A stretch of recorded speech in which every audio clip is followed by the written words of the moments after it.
We all know that space missions come with a hefty price tag.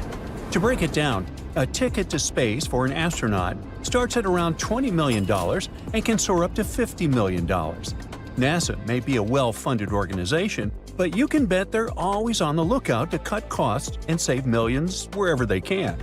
Plus, NASA has long realized they do not need to go to Saturn's moon to study if there's life there. We already have the suitable conditions for extraterrestrial life in Wyoming. If that resonates with you, then you already understand why NASA is so interested in Yellowstone. To explore life beyond Earth, we need to study environments that mimic extraterrestrial conditions. That's where all those hot springs come into play. Now, it's not the entire park that piques NASA's interest. Let's leave the bears, moose, and other Earthlings to our local biologists. The real hot spot is the geysers, where microbial life flourishes. Oh, by the way, Yellowstone has more geysers and hot springs than the rest of the world combined. In some of them, water can reach temperatures as high as 192 degrees Fahrenheit. You might think, hey, that's only good for steeping tea. But here's the thing. Life in the form of microbes not only survives but thrives in these extreme conditions, having adapted specifically to them. So, could these microbes help us find life on other planets? Absolutely. Now, let's shine the spotlight on the real superstar, the Grand Prismatic Spring. It's packed with silica, which gives it that stunning color.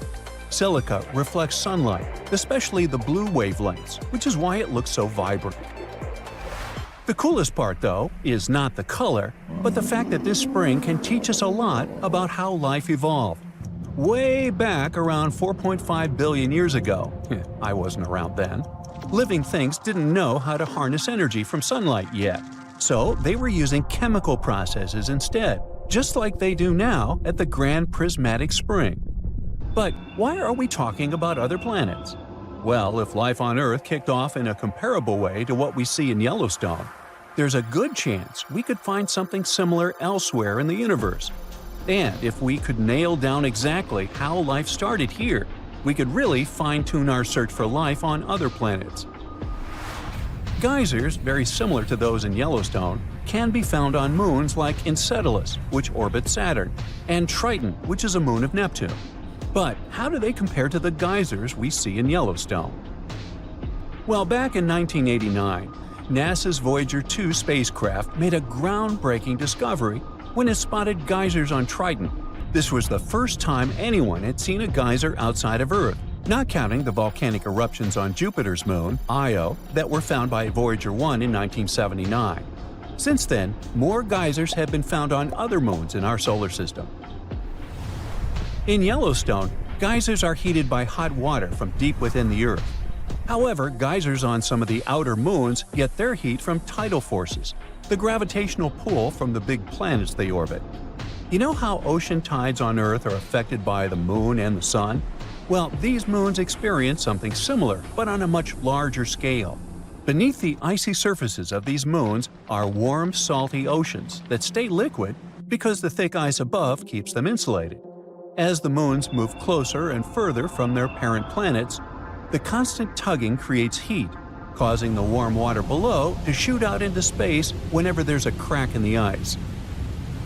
This icy crust and the warm water underneath are a bit like a frozen pond on Earth. But could there be life swimming around in these hidden oceans, just like there are critters thriving beneath the ice of a pond? That's something scientists want to find out.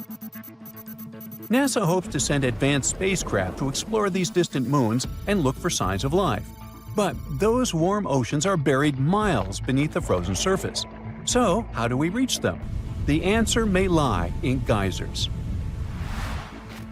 In February 2019, a group of planetary scientists decided to visit Yellowstone in the winter to study the similarities between Earth's geysers and those in space.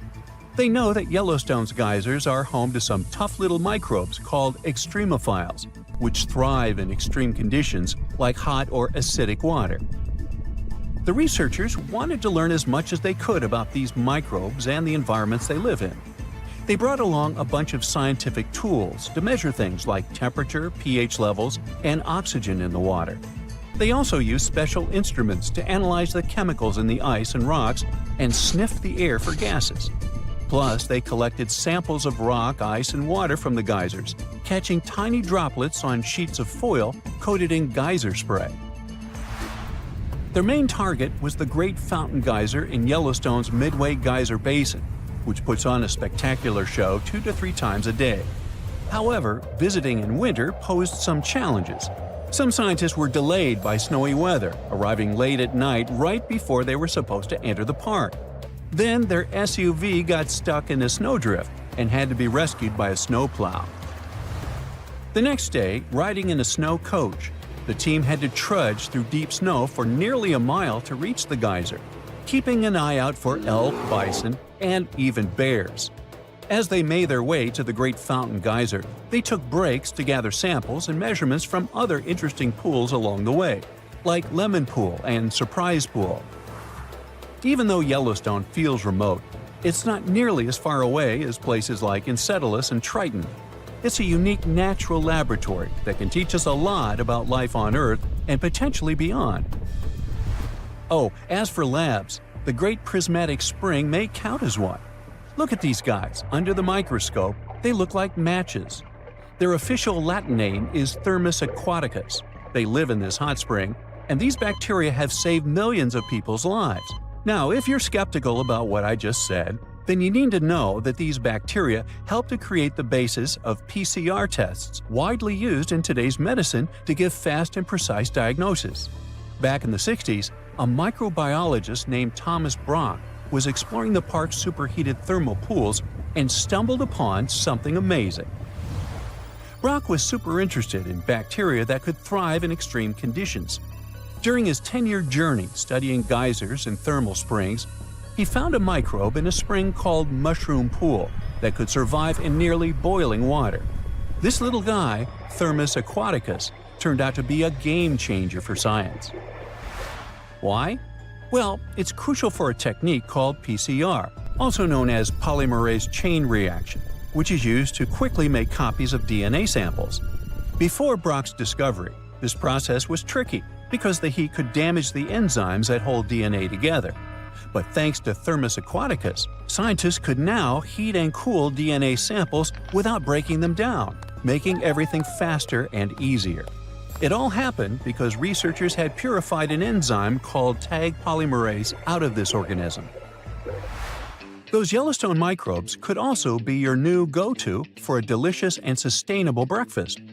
A unique microbe was discovered there during some NASA-funded research, and it's now being transformed into tasty vegan breakfast patties and cream cheese. Originally found in a hot spring, this little wonder is called Fusarium strange flavolapsus, and it caught the attention of space enthusiasts as a powerful protein source for long space missions. Plus, it requires way less water and land than beef, making it a smart choice for the planet. Researchers initially looked at this microbe for biofuel, but soon realized it could be cultivated into a complete protein with a texture reminiscent of chicken. Marked as FY, it can be turned into a variety of food products, all thanks to a fermentation process that keeps it free from contaminants. Oh, almost forgot. NASA is even working on a bioreactor to grow FY in space. Ooh, stay tuned.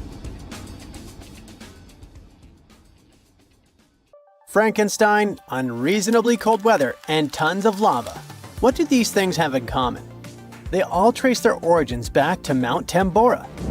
This volcano in Indonesia had such a massive impact that the aftermath could be felt in Switzerland even a year later. And these spots are thousands of miles apart. Soon, we might be facing something similar again. Stick around because I'm about to reveal the exact spot where the next eruption is expected to happen in 2025. Back in 1815, Mount Tambora erupted with unprecedented force, sending a colossal cloud of fine particles into the atmosphere. This cloud reflected sunlight, leading to global cooling and even the year without a summer in 1816. Temperatures plummeted, crops failed, and families worldwide faced food shortages, compounded by various health issues. Fun fact: Frankenstein appeared because of abnormally cold weather in the summer of 1816. The author got stuck indoors in Switzerland and wrote this story to pass the time. But that is the only positive aftermath. In England and Ireland, people struggled to find food. The crops were too bad that year, and this year without summer cost them lives, all because of the eruption in Indonesia. While many other volcanoes have erupted since then, none have had consequences as dramatic as Tambora. However, climate professor Marcus Stoffel from the University of Geneva believes potential serious eruptions aren't just a matter of luck, it's only a matter of time. So it's up to us. We can sit back and wait for the inevitable, or we can start preparing today. This future eruption will happen in a world that's vastly different from the one in 1815. Not only is our planet more densely populated now, but we've also experienced irreversible changes that affect our daily lives. Now, if you think volcanoes are always the bad guys, think again. They've actually played a crucial role in shaping our planet. They help with land formation, atmospheric development, and climate modulation. Just look at Yellowstone, for example. When thick lava oozed to the surface, it spread across the landscape and transformed the area forever. When volcanoes blow their tops, they release a mix of lava, ash, and gases, including carbon dioxide. But don't worry, compared to the emissions from fossil fuels, the amount from volcanoes is pretty tiny. What scientists are really keeping an eye on is sulfur dioxide, because it can have a big impact on our climate. When a major volcanic eruption happens, it can send sulfur dioxide soaring into the stratosphere, which is about 7 miles up in the atmosphere. Once there, it transforms into tiny aerosol particles that scatter sunlight, helping to cool the planet. This cooling effect isn't immediate though. Those particles can hang around for a couple of years and even circulate all around the globe. Nowadays, we've got special equipment to monitor sulfur dioxide emissions from space. Take Mount Pinatubo in the Philippines. During its eruption in 1991, it released around 15 million tons of sulfur dioxide. Now, while that's a lot, it wasn't quite as massive as the eruption of Tambora. Still, Pinatubo managed to lower global temperatures by about 0.5 degrees Celsius for several years. Tambora, on the other hand, dropped average global temperatures by about 1 degree Fahrenheit. I know what you might be thinking. That's not much, but trust me, it makes a difference. If the planet warms up by just 1 degree Fahrenheit, it could really mess with sea levels. Experts think we might see a rise of up to 8 inches by the end of this century. This could wipe out a lot of farmland and coastal habitats, which would be a huge blow to many communities. So maybe a volcano eruption that can cool off the planet is like a natural mechanism helping us out? Not exactly. While it does cool the planet off, don't get tricked into thinking it's the kind of coolness our planet needs. Such temperature shifts can severely mess up with the crops, like they did in 1816. There's also evidence that major eruptions can disrupt rainfall patterns, leading to drier conditions in monsoon regions across Africa and Asia. You see, the summer monsoon relies on the temperature difference between land and ocean, which can be altered by volcanic activity. Interestingly, a warmer climate may enhance the cooling effects of volcanic eruptions. Experts explain that the formation and movement of aerosol particles depend on climate conditions. As global temperatures rise, faster air circulation can lead to smaller aerosol particles, which are more effective at scattering sunlight and thereby intensifying the cooling effect. Oceans also contribute to this dynamic. A warming ocean surface creates a stratified layer, hindering the mixing of warm and cold water, which could mean that volcanic eruptions primarily cool the upper ocean layer and the atmosphere above it, according to Stoffel. Moreover, climate change may influence volcanic systems directly. The melting of ice can trigger more eruptions by reducing the pressure that allows magma to ascend more easily. Additionally, increased rainfall associated with climate change can seep into the ground and interact with magma, potentially sparking eruptions. While the prospect of a cooling period due to a volcanic eruption might seem beneficial amid climate change, scientists warn that the effects could be dire. The immediate consequences could be severe, particularly for the estimated 800 million individuals residing near active volcanoes. A major eruption could devastate entire cities.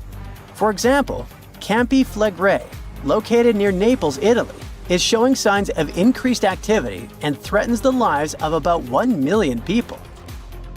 Now, if you're from Oregon, beware, as experts say this state might experience volcano eruptions. Are you scared? Don't be. It's actually not as scary as it seems. Let me explain why. There are more than 80 volcanoes in Oregon, but we're not interested in a single one of them because it's an underwater volcano that is likely to erupt in 2025. Axial Seamount is the most active volcano in the Pacific Northwest, yet it remains largely unknown to the public due to its location approximately 300 miles offshore and nearly a mile beneath the ocean's surface. While its upcoming eruption is expected to pose no threat of a tsunami or significant land-based earthquakes because of its depth and distance from the Cascadia Fault, the data gathered from studying its eruptions can enhance our monitoring of potentially more hazardous volcanoes. Let's call it a friendly eruption, shall we? In reality, predicting eruptions is a complex endeavor. We often encounter alarming headlines, such as, "Yellowstone is about to erupt." Should we take these claims seriously? Not really. Yes, Yellowstone sits atop an active supervolcano that has experienced 3 major explosive eruptions in the past 2.1 million years. The last eruption occurred approximately 70,000 years ago, with the most significant explosion taking place around 631,000 years ago, forming the massive Yellowstone caldera. Naturally, many people are curious about whether Yellowstone will erupt again and when that might happen. Fortunately, scientists are employing new techniques to delve into these questions. A recent study suggests that Yellowstone is unlikely to experience another major eruption anytime soon. The reason is that the magma beneath the park is divided into a network of separate chambers. While there is a substantial amount of magma present, it's not sufficiently interconnected to support an eruption. Previous studies proposed that the existence of a massive layer of magma beneath Yellowstone, but these latest findings change that notion. To gain a clearer understanding of the subterranean dynamics, researchers utilized a technique called magnetotellurics, which employs Earth's natural electromagnetic fields rather than seismic waves. Since magma is a good conductor of electricity, this method is particularly effective for mapping molten rock and comprehending underground activity in volcanically active regions. By using magnetotellurics, scientists created a detailed map of the magma under Yellowstone, enabling them to make more informed predictions about future eruptions. But what will happen if an eruption similar to Mount Tambora occurs? By and large, there will be huge climate chaos. Yeah, the best scientists are looking for the solution should it really happen, but they don't have it yet. So technically, we're not ready for the second Mount Tambora. But for now, we're pretty much safe. No major eruptions are predicted. Whew! Our planet's biggest and meanest supervolcanoes are waking up. When they erupt, you'll surely notice it, even if you live thousands of miles away from the epicenter. Scientists are worried we might not have enough time to prepare and deal with the consequences of a supereruption. There's some volcanic activity close to the Italian city of Naples. And no, it has nothing to do with the famous Mount Vesuvius, but with another volcano. This one is harder to see as it doesn't have a tall peak like Vesuvius. But don't let this bad guy trick you. It could be way more dangerous than its giant neighbor. It does have a huge crater that's about 8 miles wide. This volcano is called Campi Flegrei, and it's actually one of the largest volcanoes in Europe, sitting under the town of Pasquale. So, Campi Flegrei erupted 39,000 years ago with a bang so massive it spread ash across the whole Mediterranean region.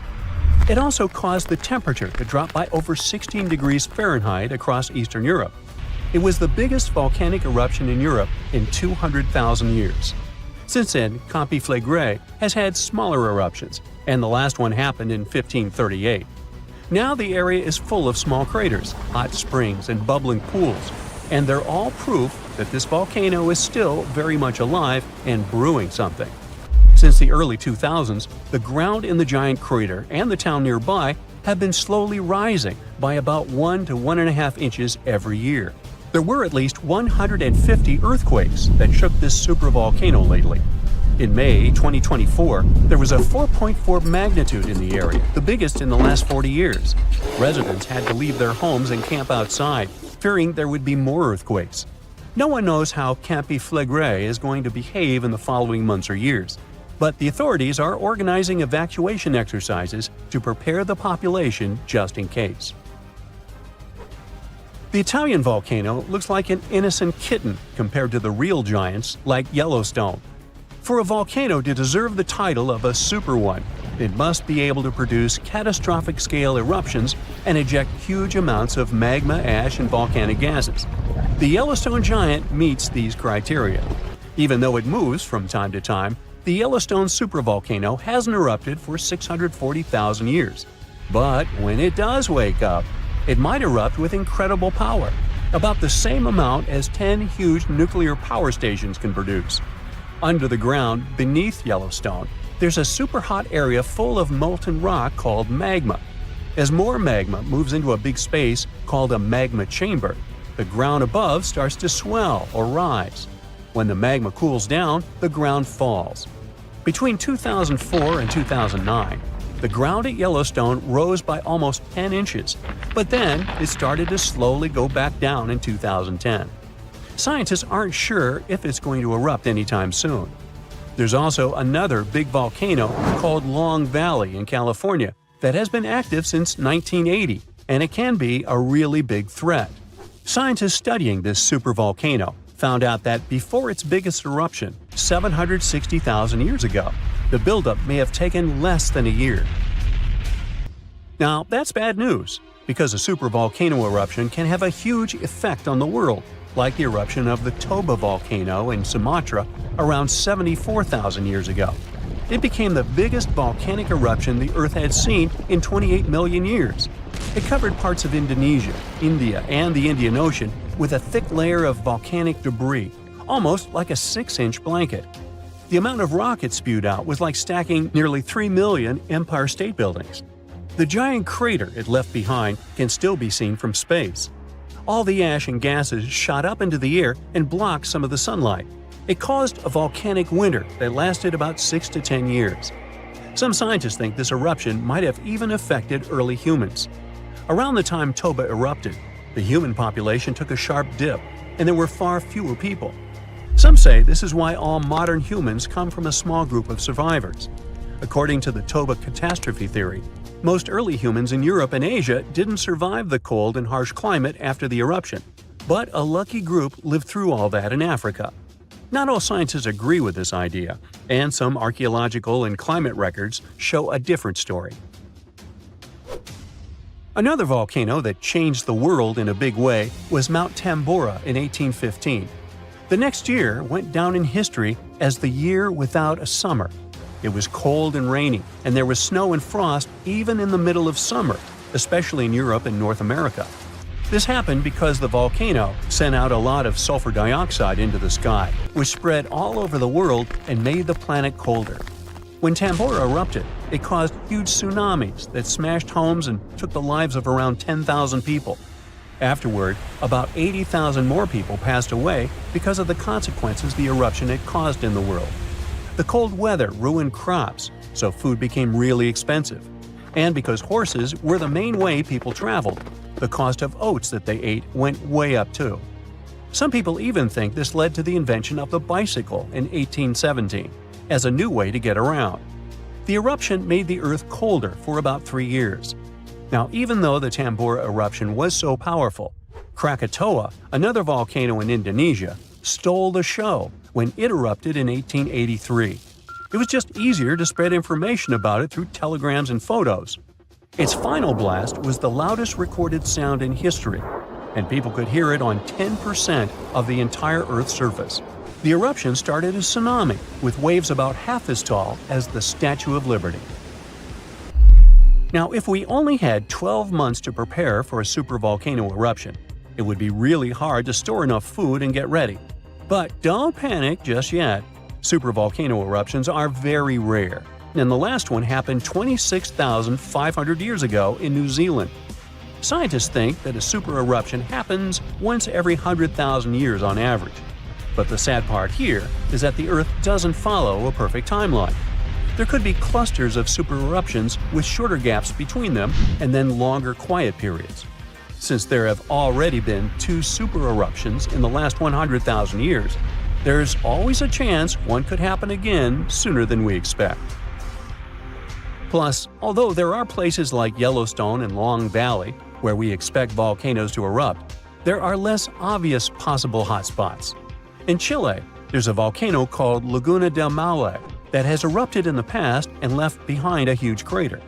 Over the last 20 years, the ground there has been swelling really fast, rising up to almost 1 foot a year. Some people are worried that this could be a sign of a big eruption coming. But scientists say there's not enough magma yet to cause a super eruption. In Bolivia, the Jutarancu volcano is also acting up. It's part of a group of volcanoes that have caused super eruptions in the past. Since the 1960s, the ground around Jutarancu has been lifting, but the last eruption was 250,000 years ago. Even though the magma might be rising, it's not enough to worry about just yet.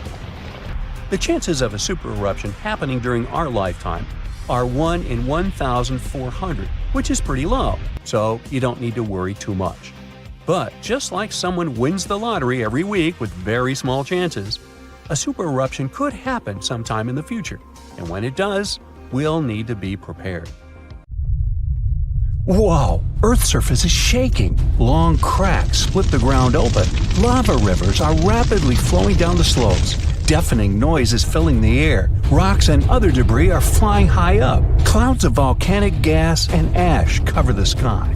Now, this is not a plot of a blockbuster disaster movie. It's what happens when supervolcanoes decide to erupt. But this is likely not the scenario that will take place when the world's largest volcano, Mauna Loa, decides to finish its long, long nap. In 2021, scientists were sure it would happen soon, but so far, nothing. The volcano's seismicity keeps increasing and then going back to normal. But you never know when this giant will finally come back to life. That's why experts have been monitoring geological activity on Hawaii's largest island for quite some time. The Big Island of Hawaii is made up of 5 volcanoes, including the most active on the planet, Kilauea, and the largest, Mauna Loa. This gigantic thing makes up almost half the landmass of the island. And what lava Kilauea emits in one day, Mauna Loa could spew out within 20 minutes. That's what it did in 1984. While Mauna Loa's smaller sibling has been throwing tantrums for a while, the giant has been slumbering ever since its last eruption. But very recently, the Hawaii Volcano Observatory has recorded more than 200 mini-earthquakes below Mauna Loa. It likely means an increased flow of magma down there. Good morning! The volcano might be waking up, or not.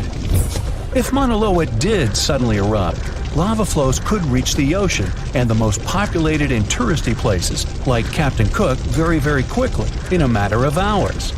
In 1984, the last time the volcano erupted, lava got as far as the outskirts of Hilo on the other side of the island. That's where a campus of the University of Hawaii is found.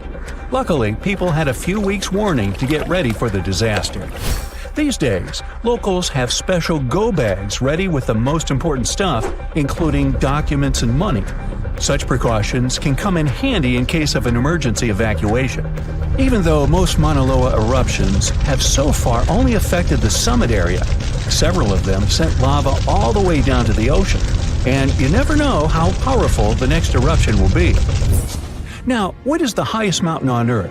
Mount Everest, you say? Well, it depends. From seafloor to the summit, Mauna Loa is 1,000 feet taller than the famous Himalayan peak. The volcano is so big, it makes the Pacific plate it's sitting on literally slump under its weight. Scientists say that when this monster of a volcano erupts, the volume of lava coming out per unit will be life-threatening. Over its recorded history, Mauna Loa has been erupting regularly, almost every 6 years. And even though the last eruption of the volcano occurred about 40 years ago, scientists are certain it'll happen again. Now, remember the scene I showed you at the beginning? Well, you can relax. It's not likely to happen with Mauna Loa. The thing is, big island volcanoes, including Mauna Loa, aren't very volatile. That's because they're shield volcanoes.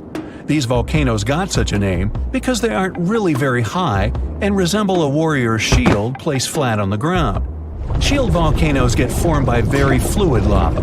It travels farther and forms much thinner flows than lava erupted from a stratovolcano, which is conically shaped and tall, like the infamous Krakatoa in Indonesia. So if, or should I say when, Mauna Loa erupts, there probably won't be ash clouds and tons of debris. The most dangerous thing will be lava. Since Mauna Loa is a shield volcano, its lava is extremely fluid and voluminous, which allows it to flow far and fast. Using theoretical vent maps, experts from the Hawaii Volcano Observatory have made charts of possible lava flows. They're kind of worried about earthquakes clustering at high rates. It likely means that lava is on the move under the surface. 500 to 600 earthquakes per day are a serious reason to be on high alert. On the other hand, it doesn't necessarily mean a disaster or inevitable eruption.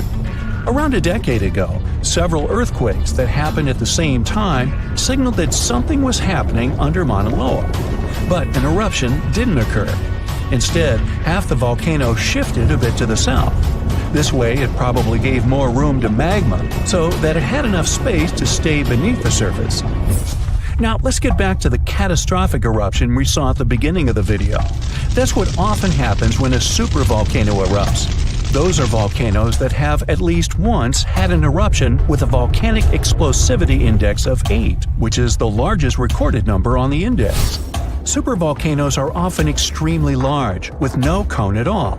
That's because they're typically the remains of gigantic magma chambers that once flared up, leaving behind a caldera. They're usually found over hot spots.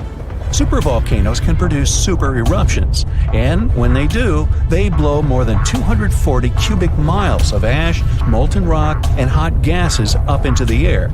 In other words, 4 super eruptions could fill the Grand Canyon to the brim. Supervolcanoes get formed when gigantic volumes of scorching hot magma are trying to escape from deep underground. This magma rises close to the surface but can't break through Earth's crust. That's why a huge pressurized pool of bubbling magma gathers at a depth of only several miles. The pressure keeps growing because more magma is trying to get to the surface, until, bam, a super eruption occurs. The most recent super eruption happened in New Zealand. Well, when I say recent, I mean around 26,500 years ago. Nah, I wasn't around then. That's when a supervolcano beneath the surface of Lake Tahoe spewed into the air more than 300 cubic miles of ash and pumice. Imagine 500,000 Great Pyramids of Giza flying up at the same time. That's how incredibly powerful that eruption was. But the most exciting and confusing thing about the eruption was that the Tahoe volcano simply didn't go off like many others. At first, everything was going as usual. More than 200 square miles of magma had built up under the surface, and the pressure was getting higher and higher. But after the rock cracked and the first part of lava rushed out of the crater, something went wrong, and the supervolcano took a break. Only several months later, the disastrous eruption shook the ground, and thousands of tons of lava, rocks, and ash flew high into the atmosphere. But the age of supervolcanoes isn't over. The most infamous of them all is probably the one in Yellowstone National Park. This giant handles at least 3 mega-powerful eruptions, and who knows how many smaller ones. If this monster erupted anywhere as strongly as it did 2.1 million years ago, it would spit out more than 588 cubic miles of red-hot material. You can probably picture it more vividly if I tell you that this volume is comparable to 65 million Capitol rotundas in Washington, D.C. piled together. Wow. Anyway, scientists are sure that Yellowstone doesn't present any danger these days. For an eruption to happen, magma inside must be at least 50% molten. With the Yellowstone caldera, this number is just 5 to 15%. But of course, Yellowstone isn't the only supervolcano on our planet. There's also New Zealand's Tabo you already know about, Japan's Caldera, California's Long Valley, Indonesia's Toba. Any of them can one day produce a super eruption. There are also several so-called supervolcanoes that haven't lived up to this name yet because they've never produced anything like a super eruption. For example, in 1883, Indonesian volcano Krakatoa went off. The power of the eruption tore the volcano's walls open, and cold seawater rushed into its molten insides. The difference in temperature made the volcano blow up with a deafening boom. It was clearly heard 2,000 miles away in Australia. It earned the blast the title of the loudest sound in history. But even though the consequences of this event were truly catastrophic, it still turned out not powerful enough to be called a super eruption. Massive tsunamis, destructive tornadoes, giant meteorites, devastating earthquakes. Ooh, better have insurance. But all these are minor natural disasters compared with the eruption of a volcano. Some volcanoes can destroy a city, as it was with Pompeii, or some islands in the Pacific Ocean. But there's a dangerous type of eruption that can destroy all life on the planet. This type is called flood basalt. But first of all, let's figure out what a volcano is. Rivers of hot liquid metals and incandescent rocks flow deep inside our planet. And the deeper it gets, the hotter they are. The source of this hot mass is the mantle, which is the middle layer of Earth, located between the core and the crust. These fiery streams are called magma, and it flows everywhere. But we don't feel its heat because of the thick layer of our planet's crust. Magma is lighter than the crust, so it always tries to break out to the surface. And in some places, it succeeds. At the junctions of tectonic plates, it splashes out when one plate moves under a thicker one. When magma reaches the surface, it becomes lava. This substance burns the ground around and cools down quickly. It hardens and forms a new layer of rock. The following splash of magma falls on the top of this layer. Thus, a mountain appears layer by layer over millions of years. And in its mouth, a fault of tectonic plates splashes out magma. This mountain is called a volcano. It spits lava and ash into the sky, then falls asleep and wakes up again during seismic activity. Now imagine that several giant volcanoes begin to splash out an infinite amount of magma. It just doesn't end and covers an entire continent. This is a flood basalt, and one day it did happen. About 252 million years ago, in the northern part of our planet, a lot of magma accumulated under Earth's crust. Trillions of tons of hot rock were concentrated in one place on a gigantic territory. And gradually, all this fiery energy began to seep out of the ground. Hot gas started to come out in different places in this territory. The ground shook endlessly, and the crust rose hundreds of feet, all pointing to the approach of an imminent catastrophe. And then, at some point, magma began to pour out. Giant fountains of fire burst out of the ground. Do you know these geysers in Iceland? So imagine the same things, but dozens of times higher and with hot lava and ash instead of water and steam. The ash and lava flows were so strong that they reached the clouds. Under Earth's crust, there was a gigantic bubble of magma, and it squeezed out fiery jets under the pressure of rock and ground. The rift was getting bigger. Magma was flowing out everywhere. It began to fill the entire North Continent. The flood of lava spread wider and wider. The streams of molten rock seemed endless. Layers of molten basalt rock overlapped one another, forming a giant tsunami of lava 160 feet high. It poured out of the ground for hundreds of thousands of years, flooding forests, rivers, lakes, and meadows. At the same time, billions of tons of volcanic ash rose into the sky, which could lead to a volcanic winter, since sulfur dioxide in the ash reflected the sun's rays. This might have lowered the temperature on the continent by several degrees. Then, dust and ash probably condensed, and formed giant clouds that watered the surface with toxic acid rain. But after that, the cooled lava formed a giant thick shield, preventing magma from seeping out of the endless fire bubble. The global catastrophe was over, but only for a short time. Trillions of tons of magma were still flowing under a thick layer of solid basalt. The fiery rivers couldn't reach the top, so they spread out to the sides. As a result of this expansion, huge nets were formed under the thick rock. They ran in different directions like a spider web and heated Earth's crust. Gases started coming out from under the surface again. More and more energy accumulated there until an explosion of unimaginable force occurred. In addition to magma, carbon dioxide and ash escaped to the surface.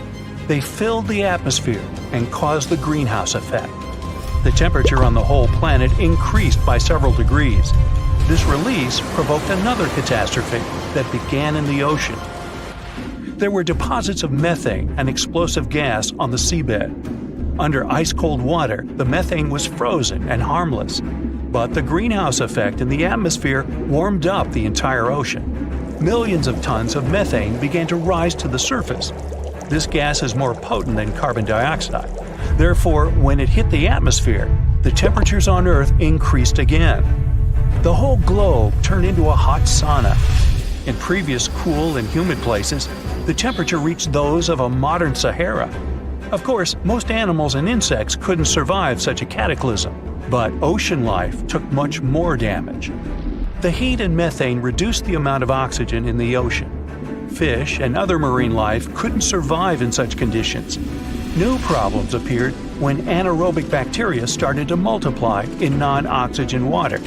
They fed on methane and carbon dioxide and released hydrogen sulfide, a toxic substance that poisoned water even more. About 75% of land animals and 95% of the ocean's inhabitants went extinct. This flood basalt eruption was the only disaster in the planet's history that destroyed almost all plants and significantly reduced the insect population. Several species of the hardiest animals managed to survive in these conditions. The planet took about 10 million years to recover completely. After that, evolution began a new process of developing life. And here are two pieces of news. The bad one is that flood basalt will happen again and will be no less devastating than 252 million years ago. The good news is that it will happen in hundreds of millions of years. But when that happens, humanity will need to be prepared. It will start on the ocean floor. First, lava fountains miles high will begin boiling the water and emit sulfur dioxide into the atmosphere, where it will reflect sunlight. Along with ash and magma, a massive amount of water vapor will rise into the air. Livestock won't survive, and people will have breathing problems. Acid rain and increased humidity caused by the evaporation of the oceans will lead to the corrosion of buildings. All flights will be canceled. People will have to wear gas masks. Many animals won't be able to handle this eruption, but humans will adapt quickly. But then another and another eruption will follow, and this endless catastrophe will soon deplete the resources of humanity. Plants and trees won't recover so fast, and oxygen production will be significantly reduced. Let's hope that humanity will have colonized other planets, including those outside the solar system by that time. And now, let's jump back to the present. About 70% of the seismic activity associated with volcanoes occurs underwater. So let's see how ordinary volcanoes on the ocean floor work. Water, as well as land, rests on tectonic plates. Therefore, if their structure is broken at the joints, magma seeps through them. But unlike terrestrial volcanoes, lava here doesn't spread in different directions, burning everything it meets. It solidifies under the pressure of cold water. Underwater volcanoes can erupt for a long time with breaks in between. Magma covers the seabed. After another 100 or 1,000 years, a new eruption begins and a new layer of rock forms over the previous one. Over millions of years, layer by layer, magma is rising. And then, one day, a volcano rises out of the water. Magma splashes out of it and increases its height. And now we have a large volcanic island. Then the volcano falls asleep and life appears on the newly formed piece of land. Magma flows from the planet's mantle, filled with various chemical elements. This hot mix saturates the soil with useful substances and thus promotes the growth of plants and trees. Then birds and other animals arrive there, and the volcanic island turns into a paradise. Then humans arrive and pave over paradise to put up a parking lot and a franchise burger joint. Now at first glance, it seems like we're on a giant raft called a continent that's just floating around on some molten lava until it hits another continent. Okay, let's make a quick stop at high school science class. Our home planet is like a cake with different layers of ingredients stacked up on top of each other. The Earth's core, mantle, and crust. Hey, where's the frosting? The cake batter on top represents the crust of the Earth, made up of 3 types of tasty rock: igneous, sedimentary, and, say it with me, metamorphic.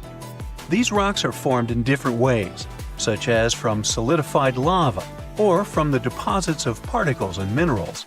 The crust is what we stand on, a home to our continents, oceans, and everything we see around us. Then you have the mantle, not the baseball player, the layer that lies right below the crust. Many people think that the mantle is just lava, but it's not quite like that. Just like how you mix different ingredients in the cake batter, the mantle is made up of different types of rocks that are constantly moving and shifting. And finally, we get to the sweetest part of the cake, the center, or in the case of Earth, the core. It has 2 parts, the outer and inner core. The outer core is made of molten rocks and metals that are incredibly hot, even hotter than the surface of the sun. The inner core is solid, even though temperatures there are crazy. It doesn't turn into liquid because the pressure down there is amazingly strong. When you see all this, you can easily think that below us there are endless miles of lava and hot rocks. So, how come tectonic plates move at all? The continents don't float on a sea of molten rock. The oceanic and continental crusts really sit on a mantle. Sure, there's a layer of liquid rock in our planet, the outer core, around 1,800 miles below the surface, but it's separated from the surface by the mantle that's thick and solid. So, the Earth's tectonic plates move around because they're on a thick layer of solid rock, the upper mantle. Basically, this rock is under incredible pressure and heat, which makes it flow in slow motion over time. Think of it like honey or syrup that you pour over your cake layers. As you move the cake around, the honey or syrup will also move and flow. Similarly, the upper mantle can flow and drag the parts above it along, just way slower than honey. And the rock is both breakable and flexible. It can crack and break like a cookie, now I'm getting hungry, but it can also stretch and bend like a piece of taffy. When the plates get caught on each other, they can't move anymore. But when they break free, they start drifting again, like puzzle pieces shifting around until they find their perfect fit. Extremely high temperatures and pressure are the reason this flow happens. It's like a big pot of soup on the stove. As the soup heats up, it starts to move around, carrying heat from one spot to another. Is it lunchtime? And speaking of lunch, lava, it's not just molten rocks that travel all the way up from the outer core to volcanoes. When tectonic plates come together and one slides underneath the other, they create a lot of heat and pressure while grinding against each other. It's like rubbing your hands together fast and they start to get hot, or when you start a fire with rocks. And as the melted rock, or magma, rises to the surface, it can create volcanoes. Now, long ago, the Earth's land was not divided into continents as it is today. Instead, there was one giant landmass known as Pangaea, meaning all Earth in Greek. Whoa! Imagine being stuck in the middle of this giant ocean. So, over time, this supercontinent slowly broke apart. Its parts drifted away from each other and formed the separate lands we call continents. This idea first popped out in the 16th century when one cartographer realized the coastlines of Africa, America, and Europe appear like they could fit together like puzzle pieces. Later, researchers realized the rock composition of their coastlines was similar, which means they used to be part of one giant mass, and they call that the theory of continental drift. At first, people were pretty skeptical about that idea because they didn't know how such massive lands could move around. Now, we'd all be able to explain that part, right? So, the Earth's crust is divided into a couple of large plates and many smaller ones. All of them are still moving, even though it's in slow motion. We can't sense it, and we won't see any particular changes during our lifetime. It's a process that lasts hundreds of millions of years. As the plates move, they interact with one another in fascinating ways. For example, when two plates collide, one may be forced beneath the other, which would help create a subduction zone. Over time, this is the way you get many cool things like volcanic islands, trenches, and even entire mountain ranges. Plates apparently started moving around 3.5 billion years ago. It took them a while to group into the first jigsaw supercontinent we know about called Ur. Today, its remains make up parts of Madagascar, India, and Australia. Pangaea formed 335 million years ago, but it probably won't be the last continent that will form. So, some new generations in the distant future could live on something called the next Pangaea. When the oceanic crust of the Atlantic Ocean slowly takes its place under the continental crust, the oceanic basin of the Atlantic is going to close, which is why the continents will end up pulled together. This means the Americas will meet Africa, and Eurasia will be flipped on its side. So people might live on a giant landmass in the shape of a ring, clustered around the inner sea, or at least what's left of it. Or maybe continents will take another direction and make up a different jigsaw puzzle called Amasia. In this scenario, the Americans will drift westward, fuse with Australia, and pivot to around Siberia. And then there's more.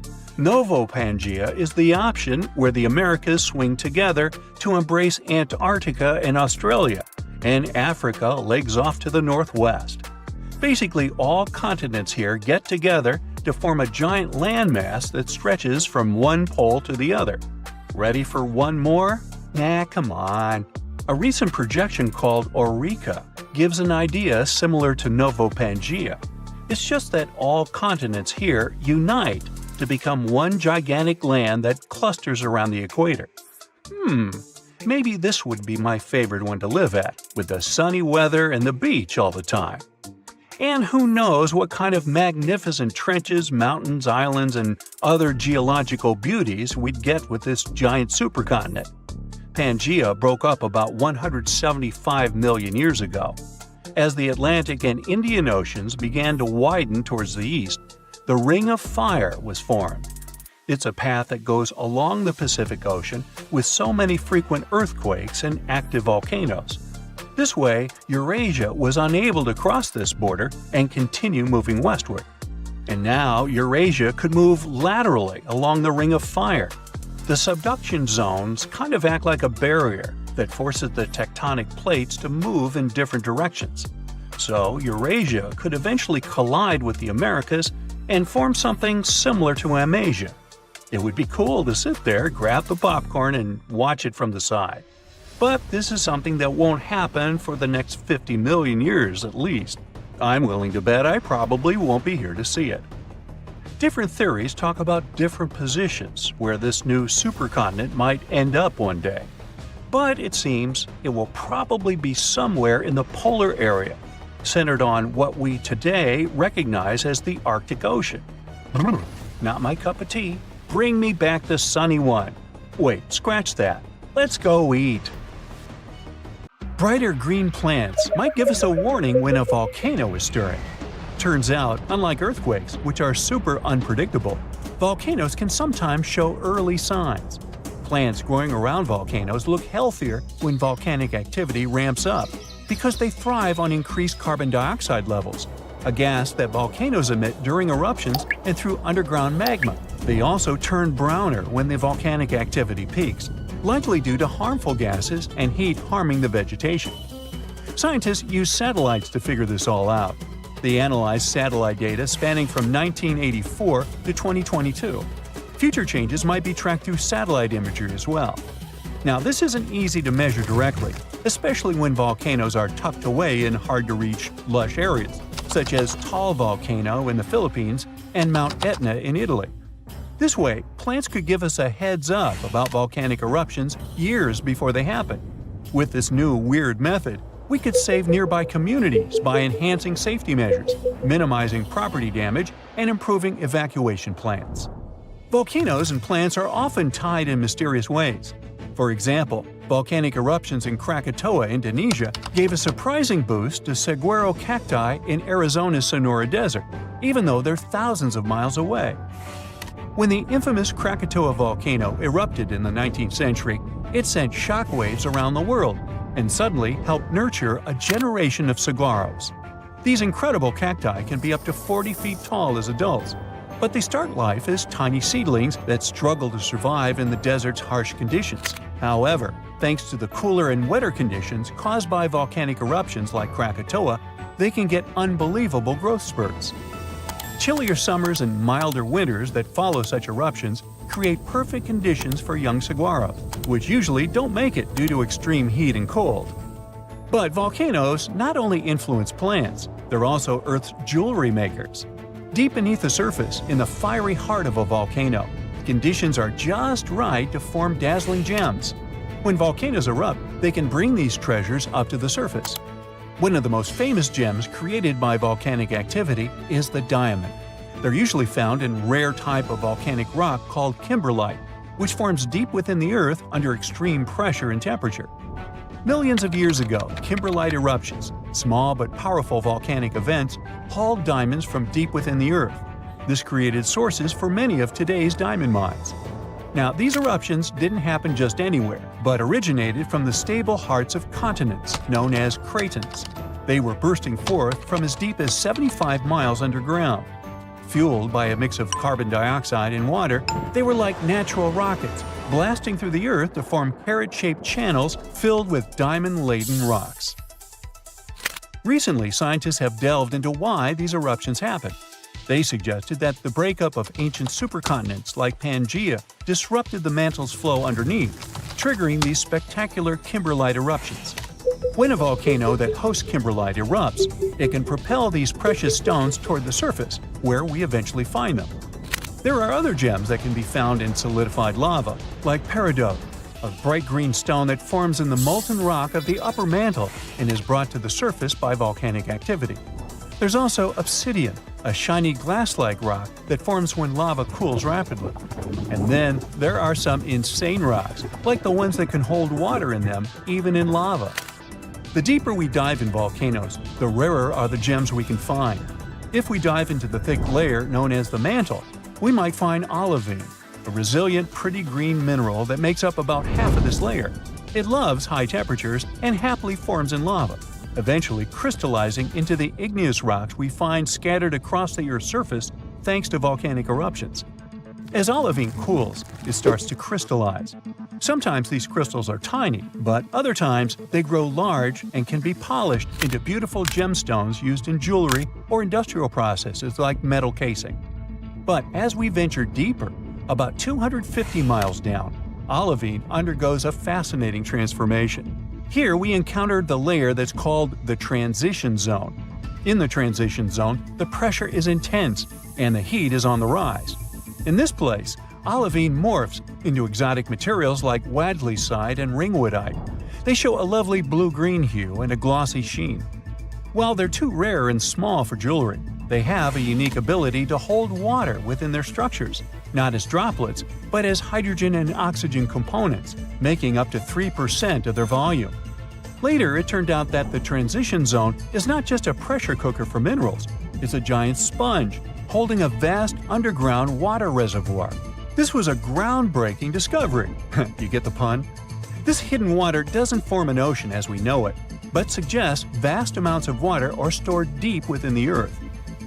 Volcanoes can help us learn more about life not only on our planet, but on others as well.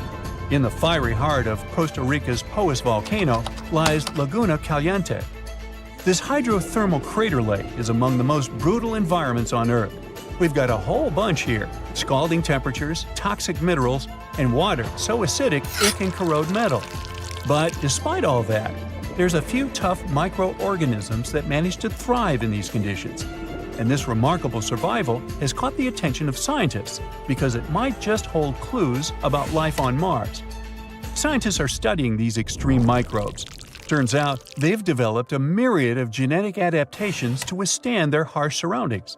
They have genes that help them process everything, from sulfur and iron to carbon and bioplastic granules. All these things could be crucial in environments as challenging as Mars. NASA's Perseverance rover is currently exploring the crater rim of Jezero crater on Mars. Previously, we looked for Martian life signs in places like old stream beds and river deltas. However, the discovery of Laguna Caliente suggests that we should probably look for life in the remnants of ancient Martian hot springs as well. These spots might have once had the right cocktail of heat, water, and energy sources that are thought to be essential for kickstarting biology. Volcanoes can help planets in many ways, but they can also destroy life. Scientists believe that volcanic activity was one of the main reasons for at least 3 of Earth's 5 mass extinctions. Take the mass extinction of dinosaurs. We're used to blaming it on the Chicxulub meteorite, but there's a chance it could have been caused by volcanoes. The consequences of the eruptions can be horrifying. Mount Tambora, located on the Indonesian island of Sumbawa, erupted in 1815 and was the most powerful eruption ever recorded in history. This massive eruption was so strong it ejected between 8 to 11 cubic miles of material. It was so loud that the sounds of the eruption were heard as far away as Sumatra, over 1,600 miles distant. Before its catastrophic eruption, Tambora had been dormant for centuries, and its magma chamber slowly cooled and crystallized. This process built up immense pressure inside the volcano.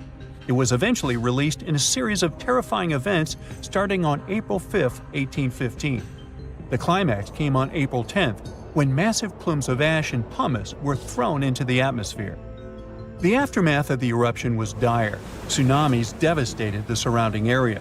It's estimated that around 4,600 people passed away immediately from the eruption itself, with ash fallouts affecting air quality and water sources across the region.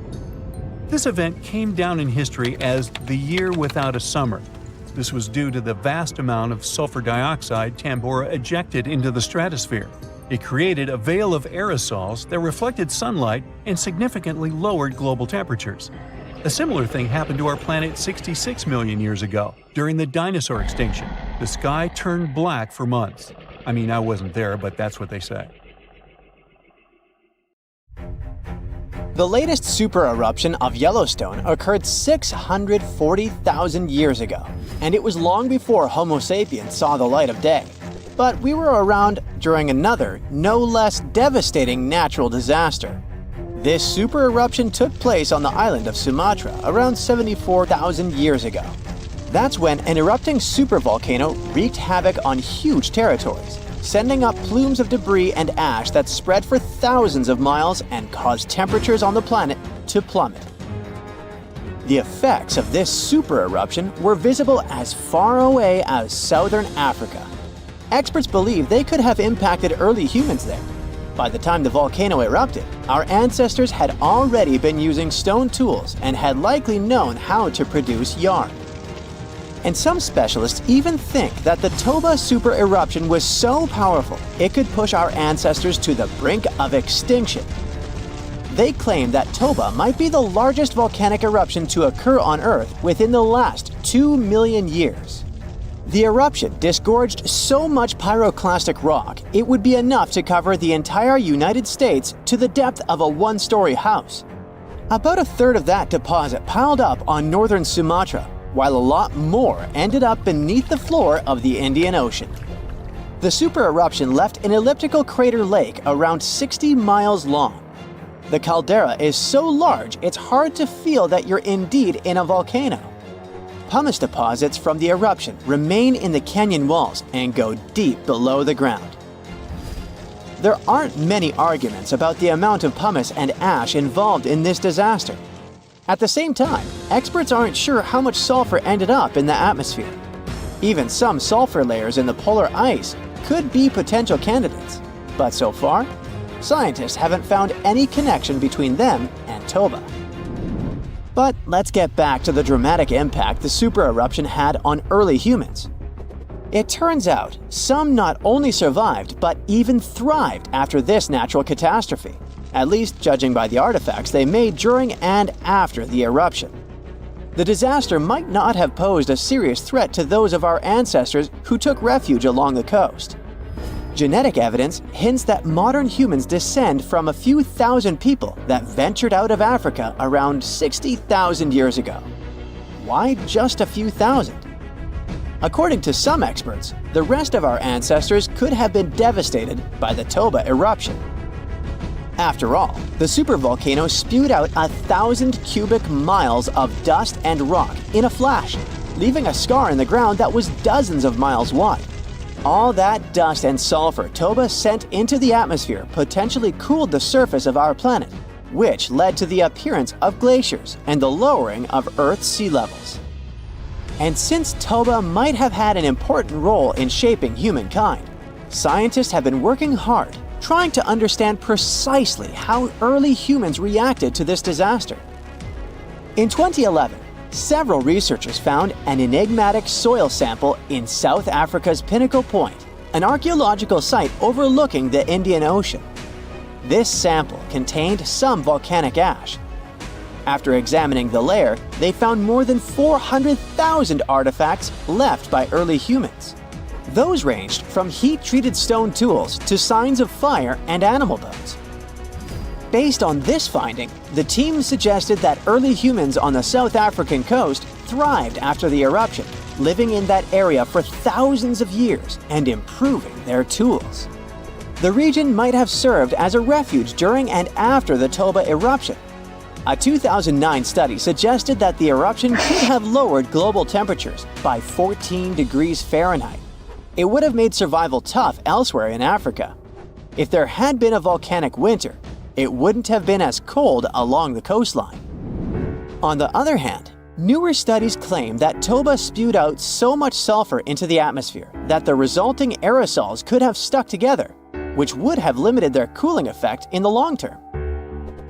In other words, right after the eruption, temperatures would have plummeted, but only in some regions.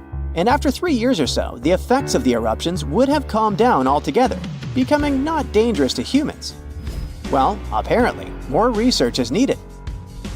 Meanwhile, let's figure out if we should watch out for any volcanoes these days. Last year, thousands of small earthquakes shook the ground near Iceland's Svartsengi geothermal power plant. Magma rose to the surface there, and now it has opened wide fractures slicing through the small town of Grindavik.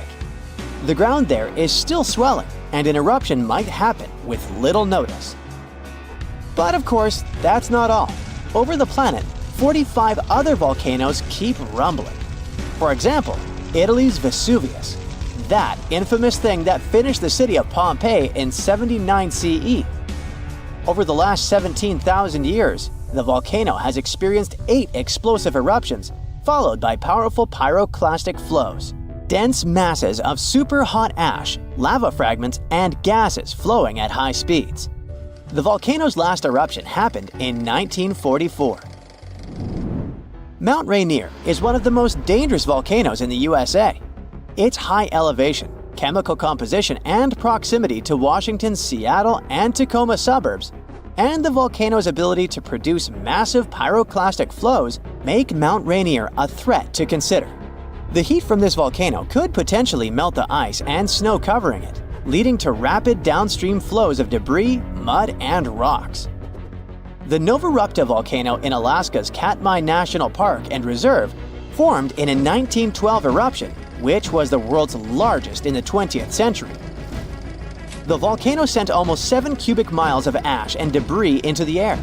It also produced such a powerful ash flow that it created the Valley of 10,000 Smokes.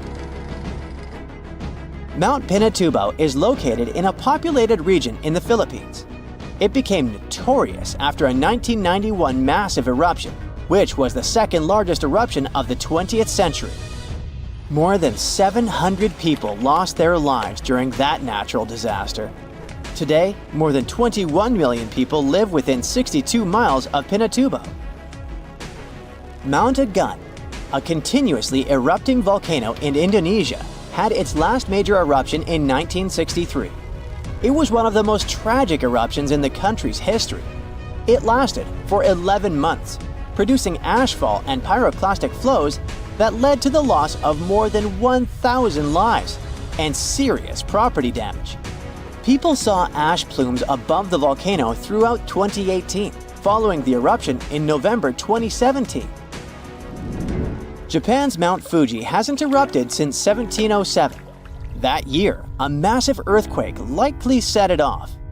In 2014, experts warned that Fuji could be at risk of another eruption following the 9-magnitude earthquake that shook Japan in 2011. Experts believed the earthquake had raised pressure below Fuji. The eruption in 1707 sent so much ash and debris into the air that all this mass even reached Tokyo. Should Fuji erupt again, it would affect more than 25 million people in the surrounding areas. The eruption of Washington's Mount St. Helens in 1980 was one of the most destructive volcanic events in U.S. history. 57 people, as well as thousands of animals, lost their lives during that natural disaster. The eruption also destroyed around 200 square miles of forest. Experts think that Mount St. Helens' history of massive eruptions means that future catastrophes are bound to happen.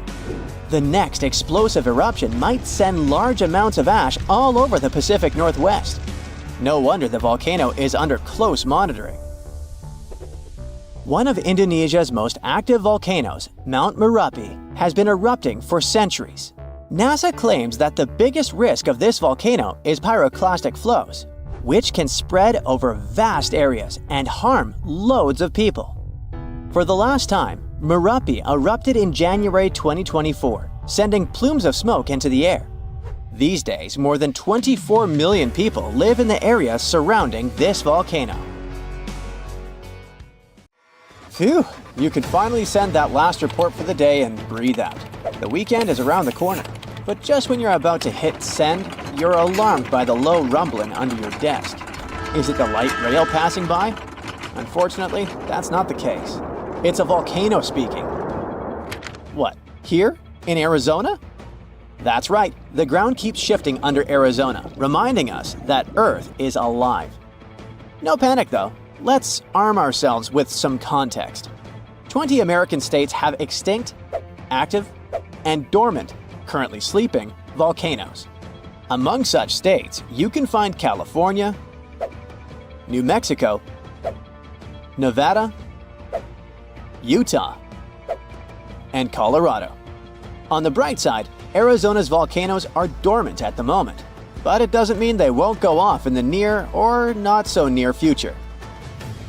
Now, how about traveling to Arizona to check the traces of its active volcanic past? They dot the desert landscapes of this state like spots dot a Dalmatian. There are entire volcanic fields southwest of Phoenix, east of Douglas, near Flagstaff, north of Kingman, and near the Mexico border. The most worrying thing about these fields is that even though they're not active at the moment, eruptions in this region might happen every 1,000 years or so. Well, the time seems to be up. The last powerful and destructive volcanic eruption occurred around 1,000 years ago at the Sunset Crater. Oh, this place is worth paying more attention to. And we will, but a bit later. First, we have to talk about hotspots. No, not that place where you can surf the web. In our volcanic context, a hotspot is a place where insane amounts of heat melt the overlying crust, Earth's thin outer layer, and form volcanoes. This heat rises from the mantle, which is located between our planet's dense, superheated core and the crust. Want to see an example of this type of volcanism? Welcome to the Hawaiian Islands. The Big Island has its active volcanoes because, at the moment, it's situated on top of the Hawaiian hotspot. The older Hawaiian Islands were once there too, but later they drifted off towards the northwest. It happened because that's where the oceanic crust on top of which they sat, namely the Pacific Plate, moved. Now, look at the world's ocean basins.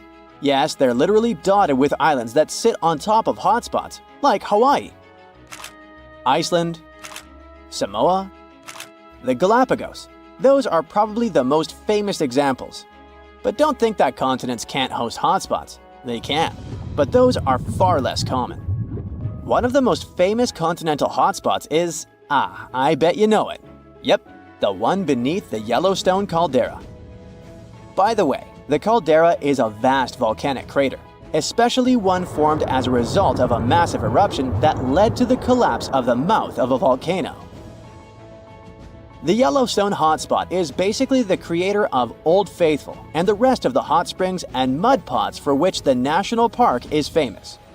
Speaking of Old Faithful, let's make a small detour and pay more attention to this wonder of nature. It's one of the most well-known geysers in the world. People have been coming from all over the globe to see it for more than a century. The cool thing about this geyser is that the likes of it can only form under very specific conditions. That's why they're pretty rare. Magma under the surface superheats pockets of underground water. The pressure there keeps growing until it eventually pushes the water upward with immense strength. A certain volcanic rock with a high silica content lines the tunnel through which this water escapes. Basically, it creates a unique pipe that can withstand unbelievable pressure and heat created by the water erupting above the ground.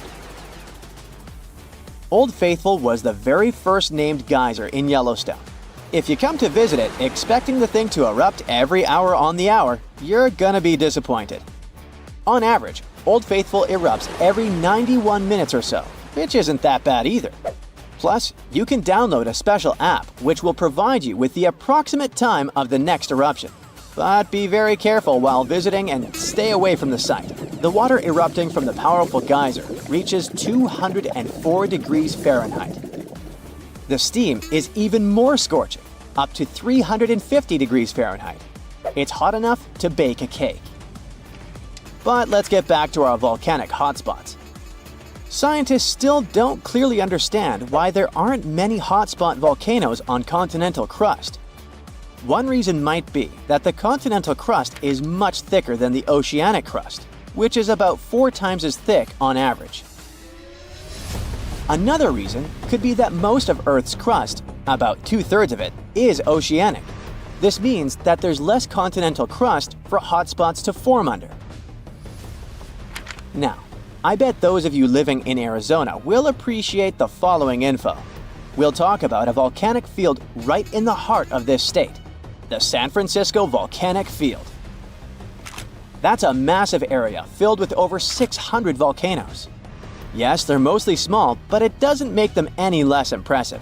They're scattered across 1,800 square miles in northern Arizona, a giant territory. Interestingly, scientists are still debating about whether this volcanic field is actually sitting on top of a hotspot. But one thing they agree upon, the volcanoes in this area get younger as you move east. And this pattern matches up with the North American plate moving west over what could be a stationary hotspot beneath the surface of our planet. Cool, huh? The volcanic hullabaloo in that area started around 6 million years ago. So, in geological terms, it's relatively young. As for the most recent eruption, it happened less than 1,000 years ago. The Sunset Crater, which I mentioned before, the one near Flagstaff, is the most famous vent from that eruption. The Sinagua people had to leave their homes at Wupatki Pueblo because of the eruption. That site is now part of the Wupatki National Monument. There, you can see how people lived in this volcanic region many years ago. If you go to explore this area, you'll notice that most of the volcanoes there are basalt cinder cones, small and steep. The Colorado Plateau has quite dry weather conditions. That's why the volcanoes haven't worn down much. Some of the best examples of those cones, like this one, called the SP crater, still look like they appeared yesterday. But look around. It's not just cinder cones. The San Francisco volcanic field also has a stratovolcano, as well as some lava domes that formed from volcanic rocks with more silica than basalt you can find in places like Hawaii. It means they're thicker and don't flow as easily. Anyway, the stratovolcano is going to be one of the most epic sights you'll come across while exploring this volcanic field. Well, not the stratovolcano itself, but the San Francisco peaks, the remains of that giant formation. They stand tall at more than 12,600 feet. That's 4.5 Burj Khalifas placed on top of one another. It makes the peaks some of the biggest landmarks in northern Arizona. They're not only stunning, but also sacred to the Native American people who have lived in the area for many generations. Now, unlike those super active volcanoes in Hawaii, the San Francisco volcanic field takes its time, thousands of years between eruptions. But you shouldn't relax just yet. Geologists say another eruption is likely to happen one day. It will probably occur in the remote eastern part of the field, away from big towns. Phew! And if that next eruption is anything like the one that formed Sunset Crater, it would be quite the show. Lava fountains and rivers of lava flowing. At the same time, the next eruption might not happen for centuries, maybe even millennia. Until then, the San Francisco volcanic field will remain a hidden gem of volcanic history, waiting for its next fiery performance. The largest volcanic region on Earth is not in Africa or Japan, but under the ice of Antarctica. Scientists found 138 volcanoes in its western part, and if they decide to go wild, you'll surely notice it. They could melt huge amounts of ice that will move into the ocean, raise its level, and make our planet uninhabitable for humans. But before you pack your things to fly away to another planet, hear me out. Only 2 of the Antarctic volcanoes are officially classified as active now, and it would take a whole series of eruptions, decade after decade, to seriously impact the whole world. Mount Erebus, one of the 2 Antarctic volcanoes currently in action, proudly bears the title of the world's southernmost active one. It has been continuously erupting since at least 1972. It emits plumes of gas and steam and sometimes even spews out rocks, and scientists call it Strombolian eruptions. One of the coolest features is a lava lake in one of its summit craters, with molten material on the surface. Such lakes are rather rare because they need certain conditions to make sure the surface never freezes over. The second active volcano is Deception Island, a horseshoe-shaped landmass. It is the caldera of an active volcano that last erupted over 50 years ago. Scientists who monitor it say it shouldn't go wild anytime soon. Antarctica also has plenty of fumaroles. Those are volcanic vents that release gases and vapors into the air. In the right conditions, they can spew out enough stuff to build fumarolic ice towers up to 10 feet tall. Scientists keep an eye on the Antarctic volcanoes with seismometers that detect when the Earth starts trembling from volcanic activity. Sometimes they also use more complicated tech, but it's all really challenging because of how far away this polar region is and how tricky it is to get there. That's why no one can predict when one of the continent's volcanoes that are now sleeping might erupt. We can guess what this waking up would look like if we analyze the events from nearly 20,000 years ago. So, shall we? One of Antarctica's sleeping volcanoes, Mount Takahe, had a series of eruptions and spewed out a good amount of halogens rich in ozone back then. Some scientists say these events warmed up the southern hemisphere. Glaciers started to melt and help finish the last ice age. For these events to repeat, we'd need a series of eruptions with substances rich in halogens from one or more volcanoes that are now above the ice. It's an unlikely scenario, but since it already happened in the past, it's not completely impossible.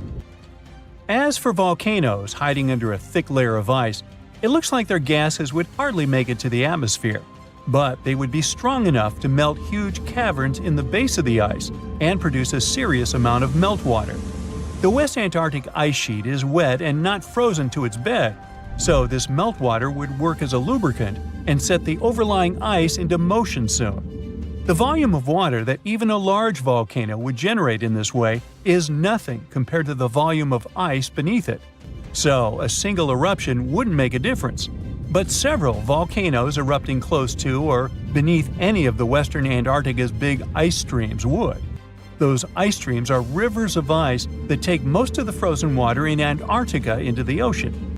If they change their speed, then bring unusual amounts of water into the ocean, its level will rise.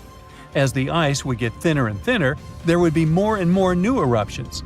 Scientists call it a runaway effect. Something like that happened in Iceland. The number of volcanic eruptions went up when glaciers started to recede at the end of the last ice age.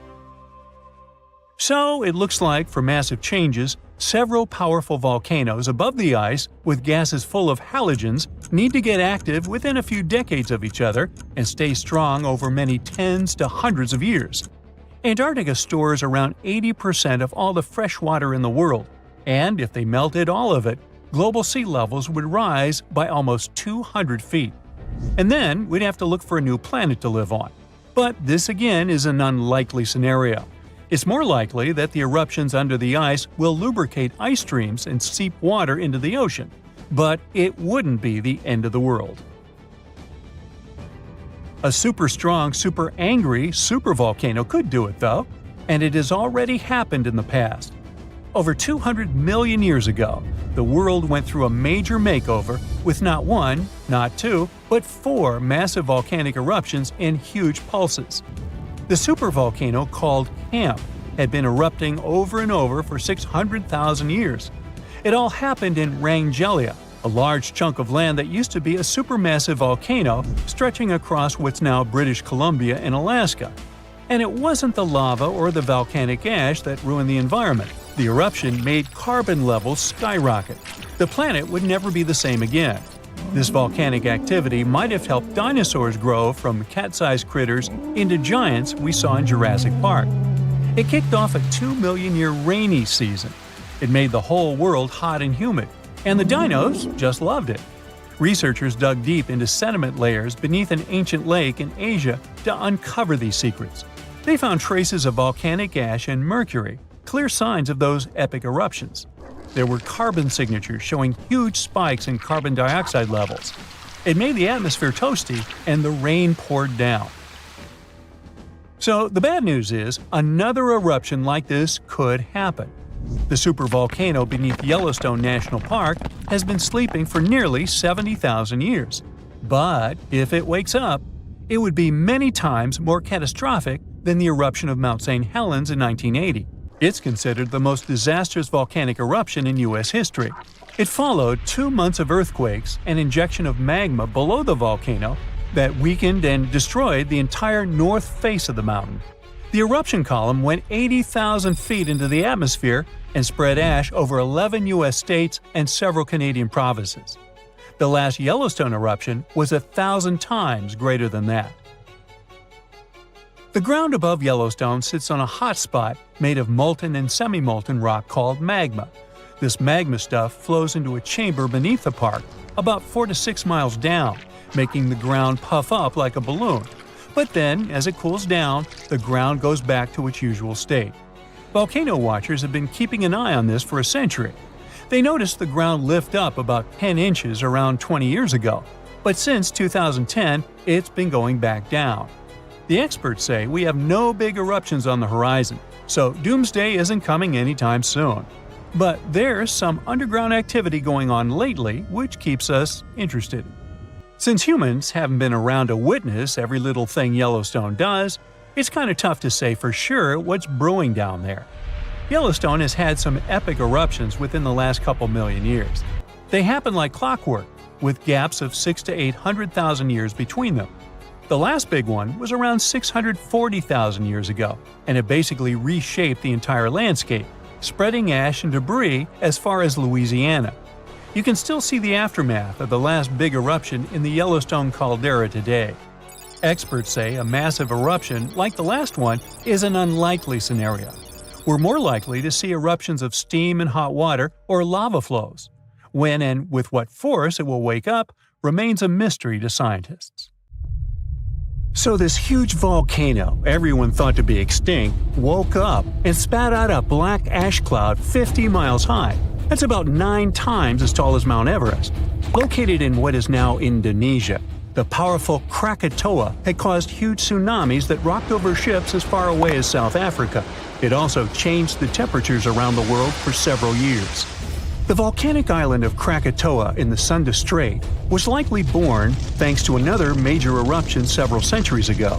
It hadn't erupted for at least 200 years before 1883. So the first tremors and blasts in May of that year came as a total shock to people living nearby.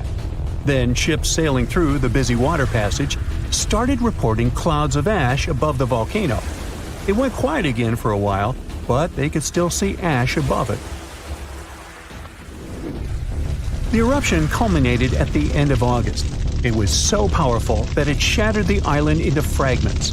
Witnesses heard the sound produced by it in Australia, around 3,000 miles away. They described the noise as the roar of heavy cannons. Some say it was the loudest sound ever heard. During the next 5 days, the pressure wave from the eruption traveled around the globe 3.5 times and was seen on barographs on different continents. Hot avalanches of ash spread down the volcano as far as 25 miles away at crazy speeds. They ruined the surrounding islands and took 36,000 lives. Tens of thousands more drowned in tsunamis that happened after the volcano had collapsed into the caldera. Over 100 coastal villages on Java and Sumatra were completely wiped out. All this made the waking up of Krakatoa one of the most devastating in the entire recorded history. The Earth's crust is like a giant puzzle, made up of massive pieces known as tectonic plates. These plates are constantly sliding against each other over the mantle, which is the molten layer beneath. Indonesia is right in the middle of the so-called subduction zone. Here, the Indo-Australian plate collides with part of the Asian plate as it moves northward. As the oceanic plate dives down, it gets heated up, and you've got the perfect recipe for a volcanic hotspot. Krakatoa had 3 peaks, each serving as an exit door for a massive magma chamber beneath it. During a previous eruption, debris blocked one of these exits, and the pressure built up beneath. When Krakatoa finally blew its top, the blast split the magma chamber wide open. The eruption led to a so-called volcanic winter. Krakatoa had sent 6 cubic miles of rock, ash, and debris into the atmosphere. They created a thick veil that surrounded the Earth. The particles scattered sunlight, and the troposphere below cooled down. The effect stayed strong for several years. The Northern Hemisphere experienced colder than average temperatures, and in some regions, summer temperatures didn't rise to typical levels. Southern California received a record amount of rainfall in the months following the eruption. The sky became darker in different parts of the world for years afterwards. The sunsets, for many months, turned into a spectacular show of red and orange. One astronomer supposed it was the source of the inspiration for The Scream by Edvard Munch. The painting shows exactly what the sky over Norway looked like after the eruption. It also produced a rare type of halo called Bishop's Ring and a volcanic purple light at night. For several years after Krakatoa had blown up, the moon looked blue and sometimes green. That's because some ash clouds were full of particles large enough to scatter red light, only letting other colors pass. Someone even witnessed lavender sun and night-shining clouds. Krakatoa became the first scientifically well-recorded and studied eruption of a volcano. Between the moments the first clouds of ash were seen by a ship passing by and the disastrous eruption, scientists managed to organize geological expeditions. They studied the volcano and gathered samples of volcanic rocks. It became useful for understanding volcanic activity. Krakatoa was sleeping tight until the 1920s, when some locals noticed a column of steam and debris spewing from the collapsed caldera. Within weeks, the rim of a new cone sprang up above sea level. After a year, it was a small island named Child of Krakatoa. It continues to erupt, but fortunately without serious consequences so far. In April of 1815, Mount Tambora unleashed a massive eruption, wreaking havoc on the Indonesian island of Sumbawa. It destroyed homes and claimed 10,000 lives. Another 80,000 perished because of diseases that spread in the aftermath. The following went in history as the year without a summer. Cold, wet conditions wrapped Europe and North America in an unexpected chill. It became the coldest in at least 250 years. In the summer of that year, the temperatures dropped the most. Crops didn't grow, livestock didn't survive, and famine took over Western Europe and North America. New England had snow and terrible frost in the summer months. Food prices went up. Oats for horses became a luxury. Some people say it even inspired the invention of the bicycle in 1817. Scientists used early data and climate models to see if it was all because of the Tambora eruption. They compared the data to similar years. They showed that precipitation was around the same, but the temperatures were much warmer. When they introduced the volcano into the scenario, they got the exact data for the year without summer. They say that a powerful volcanic eruption like that one increases the likelihood of extreme cold by up to 100 times. The explosion of the Toba supervolcano on the island of Sumatra around 74,000 years ago became the Earth's largest volcanic eruption in 28 million years. Parts of Indonesia, India, and a slice of the Indian Ocean got a cozy blanket made up of 6 inches of volcanic debris. It spat out a volume of rock comparable to almost 3 million Empire State Buildings. The crater it had left behind is still seen from space. All the ash and volcanic gases that sprang into the atmosphere because of the eruption partially blocked the sunlight. A severe volcanic winter began and lasted for 6 to 10 years. Some anthropologists see a connection between the Toba eruption and how limited modern humans are when it comes to genetic variety. Around 74,000 years ago, exactly when the Toba erupted, there was a population nosedive. That's why all modern humans trace their roots back to a tiny group of survivors.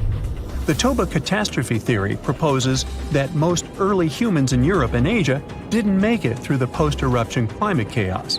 Instead, a lucky, genetically limited bunch found their safe haven in Africa.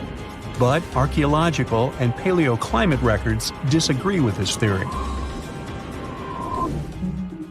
Benjamin Black from Rutgers University and his team set out to crack the code and discovered a hidden paradox. Maybe we were peering through the wrong climate lens. They ran 42 different climate model simulations, varying the magnitude of volcanic emissions, time of year of the eruption, background climate state, and eruption column height to see what climate disruptions the Toba eruption might have caused. There was a significant drop in temperatures in the northern hemisphere in the first year after the event, up to 18 degrees Fahrenheit. The southern hemisphere, where the early humans were settling, didn't go through a rough cooling that could have affected them all. The most significant eruptions that can seriously change the world's climatic patterns come from supervolcanoes like Yellowstone or Mount Toba. Luckily, these erupt very rarely, about every 100,000 years or more. Still, climate scientists study volcanic eruptions to understand and explain short periods of cooling in the history of our planet. Every few decades or so, a volcanic eruption lets out a substantial number of particles and gases. Some of them will block enough sunlight to start a brief global cooling period. Nothing like the real volcanic winter, but still felt across the globe. Imagine standing in the middle of Europe 40,000 years ago. The landscape is rough, cold, and unforgiving. Fast food is scarce, and there's no internet. Suddenly, from out of the woods steps a figure, stocky, strong, and with a face that is quite unusual. This human looks similar to us, but something about them is different. Their brow is heavy, their nose is broad, and their body seems to be built to fight nature itself.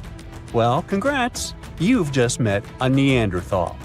You might have thought that Neanderthals were basically ancient humans, but that's not really true. We come from the same genus called Homo, but we, all modern humans, belong to one same species called Homo sapiens. However, there used to be lots of human species before. And Homo neanderthalensis was just one of them. And they actually were kind of cooler than us. So what in the world has happened to them? Neanderthals lived for a long time, for about 360,000 years, across Europe and parts of Asia. 40,000 years ago, the place we now call southern Italy was sitting on top of a huge disaster, a massive supervolcano called Completeness. This big boy is huge, about 9 miles wide. That's about 10 to 20 minutes in a car to get across it all. But there were no cars then, remember? At the time, it was quiet for a while, but one day, suddenly, it blew in what became one of the biggest volcanic eruptions Europe had seen in 200,000 years. The catastrophe was so crazy that ash, gases, and debris altered the climate across the entire continent. What comes next is usually called a volcanic winter. Average temperatures drop, the sky gets darker, and life becomes even harsher than it already is. The eruption, known as the Campanian Ingumbrite, caused Europe to cool by as much as 7 degrees Fahrenheit. Doesn't sound like much? Well, the drop of even 1 degree would cause winters to become harsher, causing horrible snowfall, rains, and floods. Crops would struggle to grow, leading to food shortages. The weather would go wild, too, with storms and droughts. Hey, kind of like now. Except multiply this by 7. Events like these caused some huge chaos in modern times. You can imagine what it did to the Neanderthals. But in reality, a simple volcanic eruption shouldn't destroy an entire species, right? Well, yes. The truth is, the Neanderthals were already hanging by a thread back then, and all because of us. They've been in a tough spot for a while. They lived in places that are now parts of Europe, Western Asia, and the Middle East. Modern humans, us Homo sapiens, entered Europe and were giving them some serious competition for food and shelter. Homo sapiens were sneaky dudes, better at finding food, easily adapting to different environments, and using more advanced tools. We were pushing Neanderthals out, trying to get the same resources. We literally made their extinction a slow and very unpleasant process. So, while the volcano definitely made things worse, it wasn't their only problem, and they didn't completely disappear after the eruption. Some of them hung on in isolated places, like Gibraltar, for another 12,000 years. That's because it's likely most of the severe cooling actually happened farther east, away from where the Neanderthals were trying to survive, and it didn't hit their homes as hard as we thought. In fact, the eruption may have even helped them, at least for a while. Some scientists say that the volcanic fallout might have slowed down modern humans' expansion into Neanderthal territory and gave the poor fellas a little more time to survive. So, the Completeness eruption was a nasty event, but it only delayed the inevitable. Completeness is a wild card. It's also known as the Fields of Fire. The air itself there is thick with legend. The Greeks and Romans believed this volcano was the gateway to the underworld. Even an ancient Roman poet, Virgil, mentioned this in his famous story, the Aeneid. The hero Aeneas must descend into the underworld, and this place is exactly where he starts. Back in the day, this landscape was full of Roman villas, spas, and fish ponds.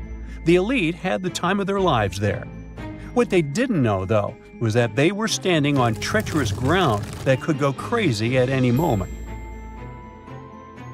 The Completeness is not your typical volcano. You'd imagine a single towering peak, but the landscape looks deceivingly calm, with small features popping up here and there. But if you flew above it, the sight would be insane. A gigantic circular basin, peppered with volcanic cones and craters, like scars from the Earth's violent past. The danger here lies in its subtlety. The ground beneath your feet is constantly shifting, even when you don't notice it. Every so often, the land rises, only to sink again, sometimes by several feet, as magma or gas moves beneath the surface. It's incredibly creepy. The risk is almost invisible. The Completeness is a massive depression formed by 2 colossal volcanic eruptions. One of them was the one that cooked Neanderthals, and another happened 15,000 years ago. The most famous eruption, though, happened in the 16th century, and it was horrifying. The year was 1538. For years, the people of Paswali had noticed something unsettling. Land that once sat below the waves was slowly rising. What was once the sea had become new ground. Rumblings from deep within the earth were terrifying, but had become a normal part of life. Earthquakes started in the early 1530s, small at first, but in just 8 years, they became the norm. Until one day, on September 28th, horrifying tremors shook the ground. By the next evening, as the sun dipped below the horizon, a massive crack ripped open the earth near the ancient Roman town of Trippergoli. From this gash spewed fire, smoke, and a rain of volcanic ash miles away. It was thick and muddy, likely mixed with underground water. The ground trembled as hot pumice rock was thrown high into the air. And then a new mountain began to rise from the land. This was the birth of what we now call Monte Nuovo. Eventually, things seemed to calm down, as if the earth was catching its breath. For days, things seemed quiet. Locals relaxed a bit. They began to approach the new mysterious volcano, a crater with something that resembled boiling within it. People visited it like a new attraction.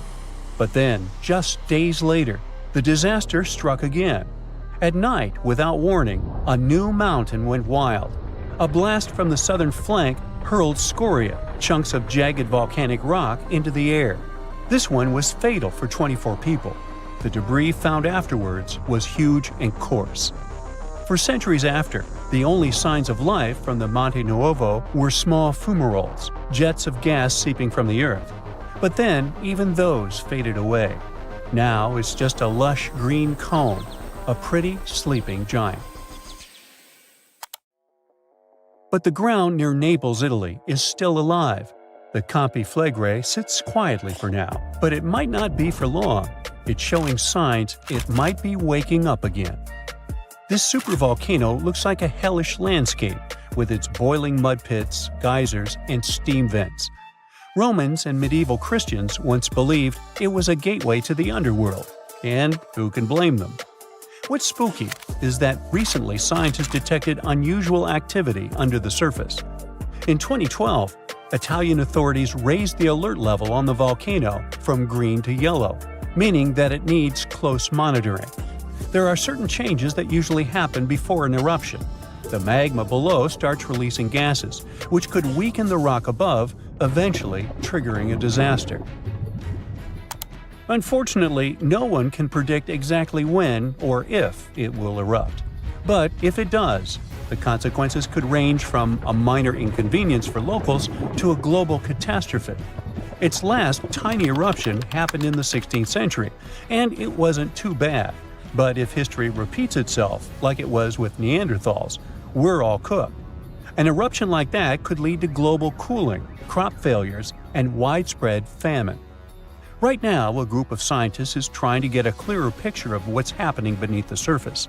The Campi Flegrei Deep Drilling Project is working to drill a 10,000-foot borehole, hoping to check out the magma chamber up close.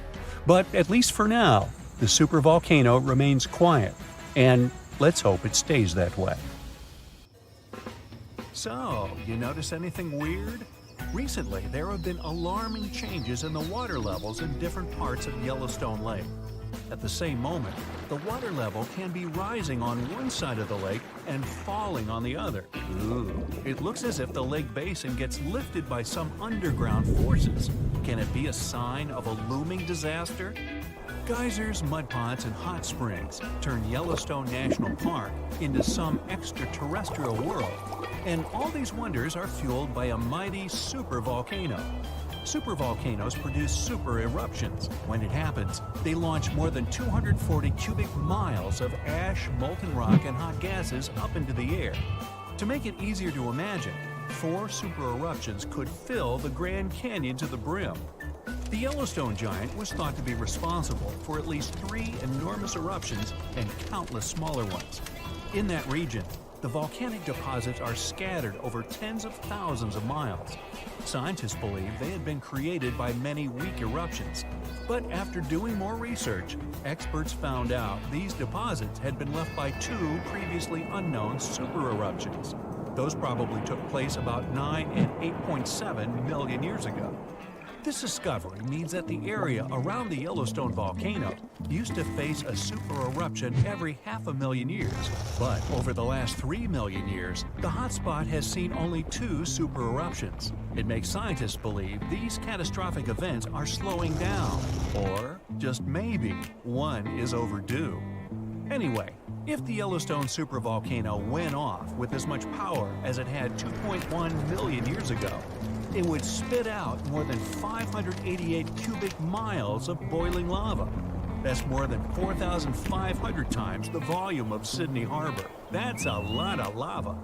Whether it's likely to happen or not is another question. There's no doubt that something is going on with the volcano. The water level changes in Yellowstone Lake mean the caldera is lifting under the surface. And the caldera is what's left over after a volcano erupts and then collapses. The Yellowstone caldera is not just going up, creating a dome-shaped uplift. It also moves up and down in a kind of breathing motion. It might be because the magma is seeping into the crust, or because this magma is heating up the Yellowstone hydrothermal system, making it expand and raise the crust. Yellowstone has the status of an active volcano. Its volcanic explosivity index is 8 out of 10. Such a high number means that if this volcano erupted, it would be an apocalyptic event. Right before the disaster, the ground around the national park would lift. Geothermal pools and geysers would heat up to boiling temperatures and get more acidic than usual. The magma would start to rise toward the surface. At some point, the rock roof of the magma chamber wouldn't be able to resist anymore, and the explosion would kick off. A massive column of lava and ash would shoot up to a height of over 16 miles. After that, the volcano would keep pumping ash for days on end. The mixture of lava, ash, and gas would be hotter than 1,800 degrees Fahrenheit. It would travel through the area at a speed of 300 miles per hour, faster than a racing car. The air near the center of the eruption would heat up to 570 degrees Fahrenheit. One of the most dangerous consequences would be ash fallout. Volcanic ash can turn into glassy cement within seconds after being inhaled and getting in the lungs. People and animals would have problems with breathing. Okay, so that's an understatement, just so you know. Buildings would start to collapse under the weight of this dense substance. It would take just several days until a 10-foot layer of ash covered the territory of about 50 miles around the center of the eruption. After the ash got into the stratosphere, the temperatures all over the world would start to drop. If the eruption was rich in sulfur, an effective sunblocker, it would get so cold there would be no summer in the entire world for the next several years. The monsoon seasons would change. Agriculture would face serious problems. There would be issues with food supplies. Over the past 50 years, the Yellowstone caldera has risen almost 2 feet. It shouldn't alarm you, though. Experts are sure it's a natural behavior for Yellowstone. Periods of dome-shaped uplift are followed by the caldera lowering. Scientists think the supervolcano doesn't present any danger at the moment. For an eruption to happen, the magma inside has to be at least 50% molten. With Yellowstone, this number is just 5 to 15%. The probability of the eruption is 1 in 730,000. Safe to say, it's a long shot. Even better, a recent study made the researchers believe the hotspot might be in a state of decline right now, even despite all the breathing and dome-raising activity. Still, there have been tons of discussions about what people could do to prevent the disastrous supereruption from happening. And the most popular and seemingly effective idea was to cool the Yellowstone supervolcano down.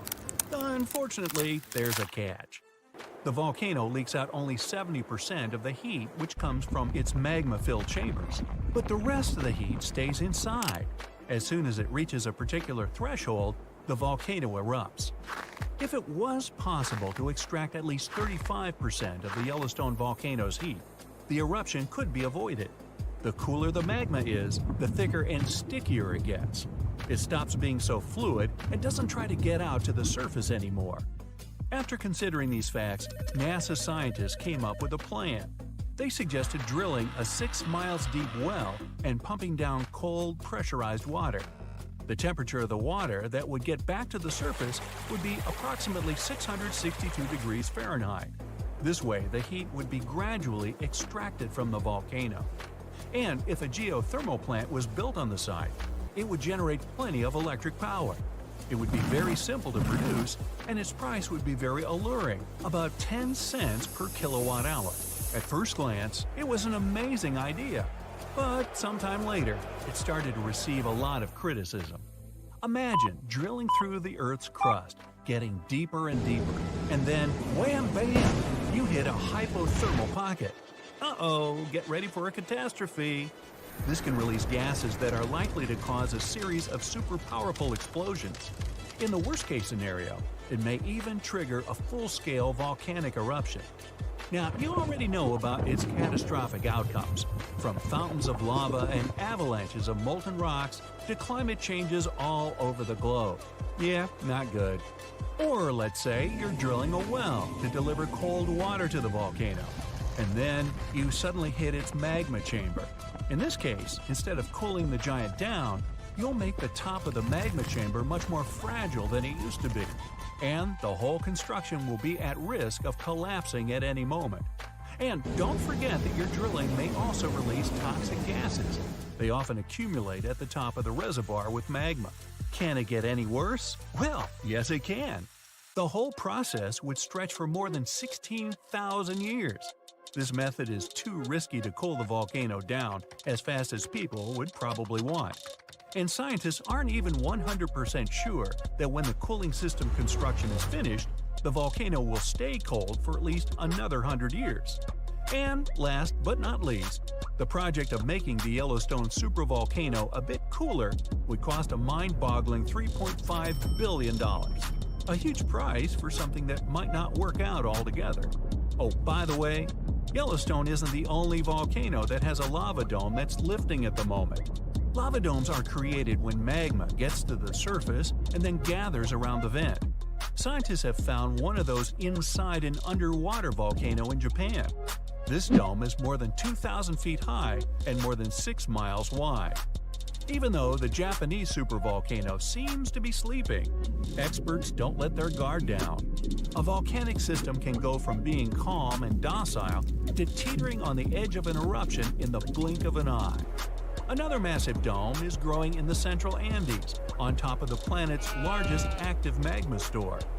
The Altiplano Puna Plateau, well there's a tongue twister, and where the dome was found, is the second highest plateau in the world, and the dome itself is more than half a mile tall. You might wonder how come experts have known nothing about this enormous uplift until recently. The answer is simple. It was hidden within the plateau. It's an arid region littered with volcanoes, and it stretches for thousands of miles. Yep, another case of hiding in plain sight. At the end of December 2021, an underwater volcano with a rather exotic name, Hunga Tonga, woke up after several years of sleeping. It did that with so much energy and strength that people heard the eruption from over 100 miles away. Then it went back to sleep. But a couple of weeks later, it woke up again with a force 7 times greater than the first time. It broke the island above it in 2 parts. The lightning storm that started because of the eruption was the most intense in recorded history. The sound waves from the eruption traveled around the planet several times. Someone even heard a loud boom from it in Alaska. And it started the first known mega tsunami since ancient times. This tsunami took the lives of 2 people as far as Peru and caused trouble for 2 fishermen in California. But that's not all. This eruption could change the weather patterns on Earth for years. You may see the first proof in the summer of 2024, which is forecast to become much wetter than usual.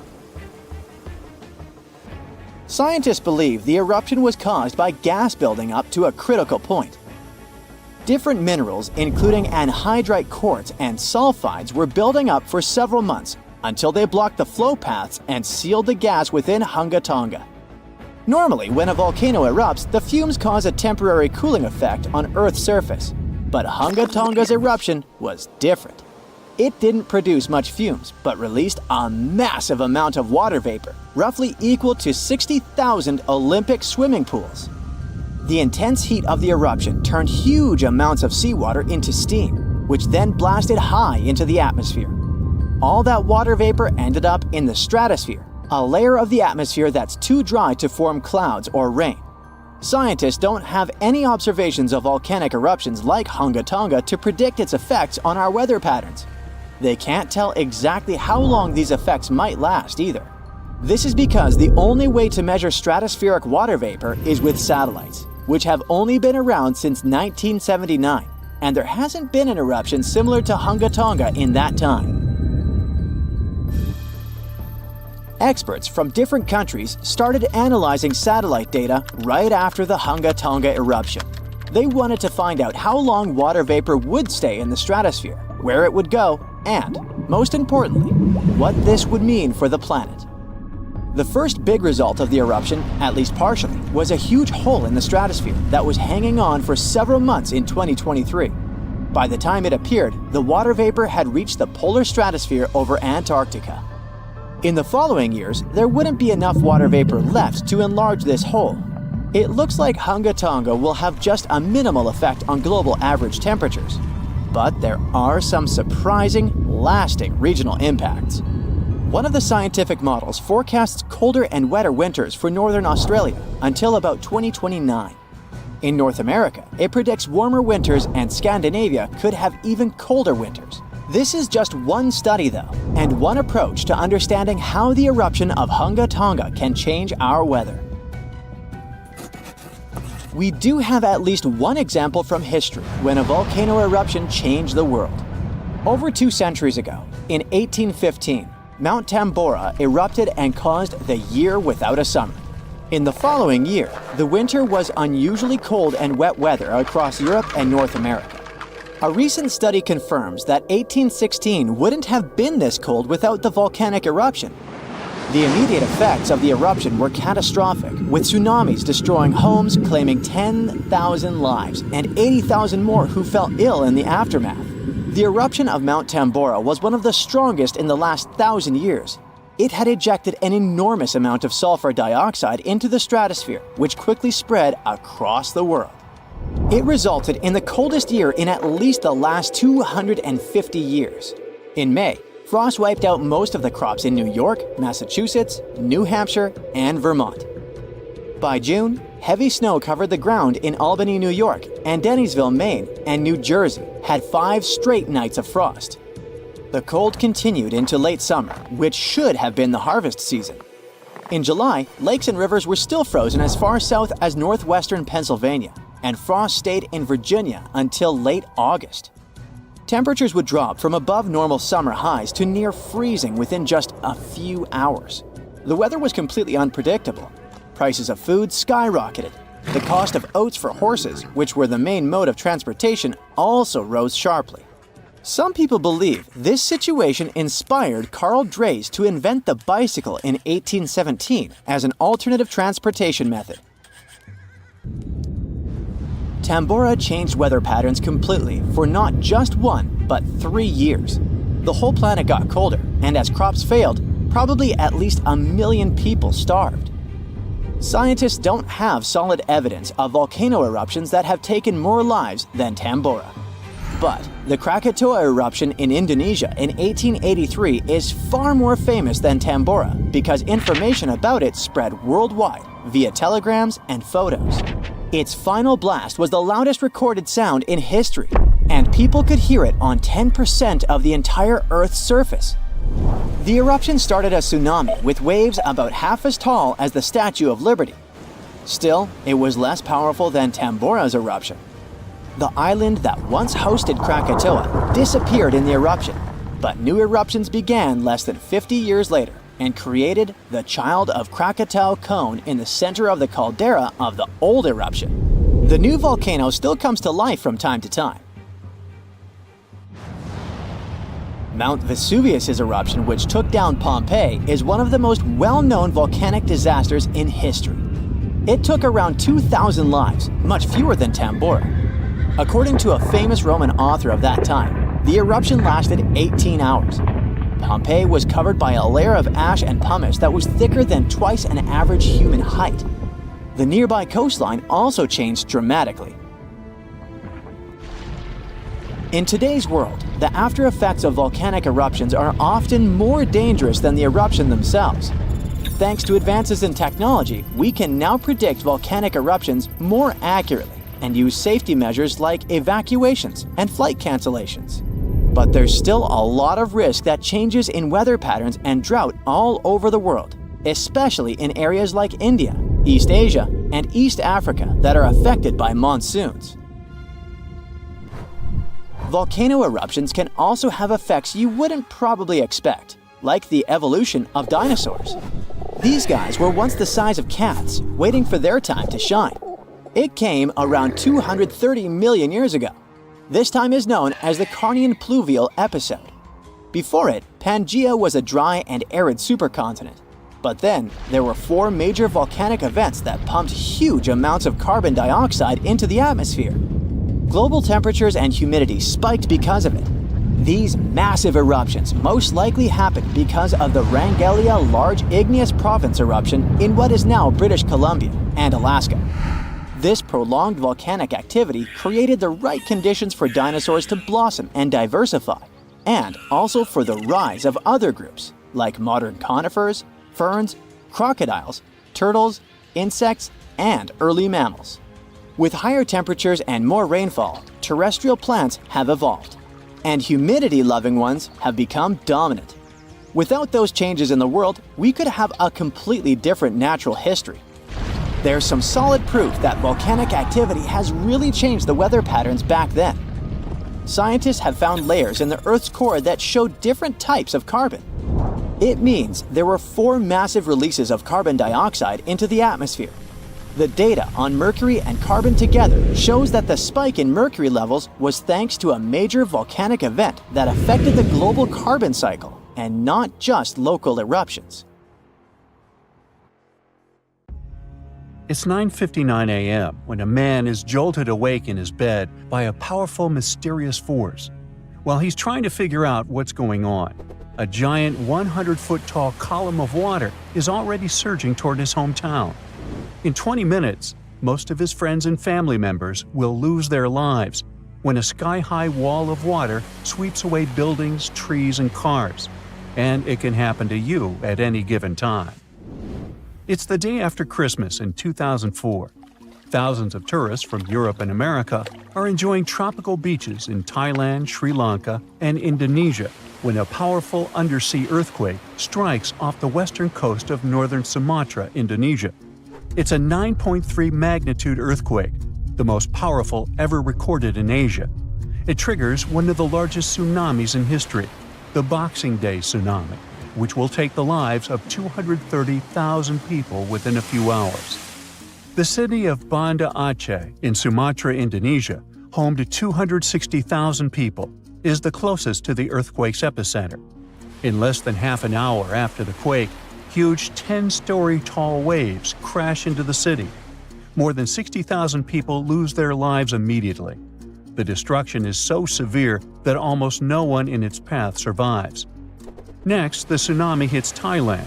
The waves, rushing at a mind-boggling 500 miles per hour across the Indian Ocean, reach the shores of Phang Nang and Phuket about 90 minutes later. Despite such a significant time gap, both locals and tourists are caught totally off guard. Many beachgoers even walk out onto the beach, curious about the strangely receding sea, only to be overtaken by a towering wall of water. Nearly 5,400 people, including 2,000 foreign tourists, won't survive that day in Thailand. An hour after Thailand, the tsunami hits southeastern India near Chennai. Debris-filled waves push miles inland, taking the lives of more than 10,000 people. Sri Lanka faces even worse devastation. The island will lose over 30,000 people, and hundreds of thousands will become homeless. The tsunami's incredible strength is evident even far away. 8 hours later, it claims its last victims in South Africa, 5,000 miles from the quake's epicenter. There, rogue waves catch swimmers off guard. Researchers from NOAA's Center for Tsunami Research explain that the destruction was due to the sheer power of the earthquake. It originated from a megathrust fault, That's where heavy ocean plates dive beneath lighter continental plates. These faults are the largest in the world and lie underwater. The 2004 earthquake ruptured a 900-mile stretch of the Indian and Australian plates, 31 miles beneath the seafloor. Plus, instead of one quick jolt, the quake lasted for 10 minutes and released an unimaginable amount of energy. During the shaking, massive sections of the seafloor moved upwards by 130 feet. That's a lot. Such a sudden movement set colossal waves rippling across the ocean. Imagine it like dropping a massive pebble into the water. The thing is, tsunami waves aren't like those surfing waves you may imagine. No, they look like a fast-moving whitewater river that floods everything in its way. If you get caught in those raging waters, it's almost impossible to survive. If the powerful currents don't pull you under, floating debris will. That's the reason why, during earthquakes, there are usually many injuries and fewer lives lost. With tsunamis, it's the opposite. There's way fewer injuries than fatalities because it's too hard to survive. Catastrophic tsunamis like the one in 2004 are rare. That's why India and Sri Lanka had no record of such disasters. This lack of experience, combined with the absence of warning systems, made the consequences of the disaster even more tragic. People didn't feel the earthquake because they were far from the epicenter. And with no natural warning signs, no official alerts, and no history of tsunamis, the waves that hit crowded coastlines had devastating effects. By the way, the Pacific Ocean, the largest ocean on Earth, is where most earthquakes and tsunamis occur. Locally damaging tsunamis strike somewhere in this ocean about once every 1 to 2 years. 76% of the recorded fatal tsunamis happened in the Pacific, and 99% of tsunami casualties are caused by local or regional tsunamis, which occur more often and hit quickly. But then a question arises: could a tsunami as devastating as the Boxing Day one happen again? Unfortunately, the answer isn't very straightforward. A warning system has indeed been established in the Indian Ocean. Its goal is to alert coastal nations of potential tsunamis. But human behavior is still a critical challenge. This became clear during a real-life test in 2012. That's when many residents of Banda Aceh, Indonesia, simply ignored evacuation towers after a tsunami warning. People never seem to learn, huh? The Indian Ocean Warning Network uses undersea pressure sensors placed near tectonic plate fault lines. These sensors detect any changes and transmit data to surface buoys, which then send it via satellite to control centers on land. Authorities analyze the information and decide whether to issue warnings and evacuate at-risk areas. Aceh, located on one of the world's most active fault lines, implemented additional safeguards. They installed sirens in coastal cities, and people get alerts on their cell phones. Plus, there are evacuation towers, reinforced concrete structures capable of holding 500 people. They are special safe zones. Authorities did test how well prepared people were. In 2009, 18 Indian Ocean countries participated in an evacuation drill, simulating a large earthquake. Thousands of coastal communities took part in this drill, and officials concluded that the exercise had been a success. Fast forward to the system's first real test in April 2012. An 8.6 magnitude undersea earthquake west of Aceh triggered tsunami warnings. And even though there were no significant waves, the whole situation revealed critical flaws. Many residents ignored evacuation towers, choosing instead to flee by car or motorbike. This led to citywide traffic jams, with people getting stranded in areas vulnerable to a potential tsunami. It was chaos. Some residents even went back to the beach to look for the signs of a tsunami, which is a life-threatening mistake. So apparently, there is still a lot of work to do when it comes to tsunami survival. But what you need to know by heart is the signs of an impending tsunami. First of all, it's severe ground shaking. Strong earthquakes near coastal areas can generate tsunamis. If you notice that water on the beach starts to recede at an alarming rate, exposing the ocean floor, reefs, and stranded fish, run. Then there might be unusual ocean sounds. Keep in mind that a loud roaring noise, resembling a train or jet engine, may accompany an approaching tsunami. If you notice any of these warning signs, do not wait for official evacuation orders. Leave low-lying coastal areas immediately and move to higher ground as fast as possible. If you're at home, make sure your family members know about the tsunami and follow official guidance. You should remember that locally generated tsunamis may strike within minutes. You have to act quickly. If it's a distant tsunami, you may have more time to evacuate. If you don't have an opportunity to move inland, hide in high reinforced concrete buildings. Avoid staying in small buildings or homes in low-lying areas. If you're on a boat, stay offshore. Tsunami activity isn't as dangerous in deep water, so avoid returning to port during a tsunami warning. If you're already in port, check with harbor authorities for guidance. If it's possible to move to deep water, do it in an orderly manner. It may be safer for small boat owners to leave their vessel and move to higher ground. And always, prioritize moving to higher ground over saving your belongings. If you live in a coastal area, you can take some measures to protect your property in advance. Since most tsunami waves are under 10 feet, you may consider elevating your house. It can reduce damage. You can also consult an engineer to assess and reinforce your home. And finally, don't forget to protect outbuildings too, and create fences that will allow animals to reach higher ground. The ground suddenly starts shaking. Clouds of gas start forming in the sky, making it dark during broad daylight. Bits of the ground start swelling, lifting, and even collapsing. These are the telltale signs of a volcano that is bound to erupt. And this is what could easily happen again with Mount Spur. It's only about 75 miles from Anchorage, one of Alaska's busiest cities. More than half of the population of the northernmost state of the US live there. There's also a huge amount of air cargo that passes through its international airport daily. So anytime a volcano this close to such a vital hub begins to get restless, people start paying attention. Just FYI, approximately 350 million people in the world live within the danger range of an active volcano. That means that around 1 out of 20 people live in an area at risk of volcanic activity. Alaskans probably wish that Spur's reawakening was fiction, but it's actually true. The Alaska Volcano Observatory picked up on several of these "I'm about to erupt" signs from Mount Spur.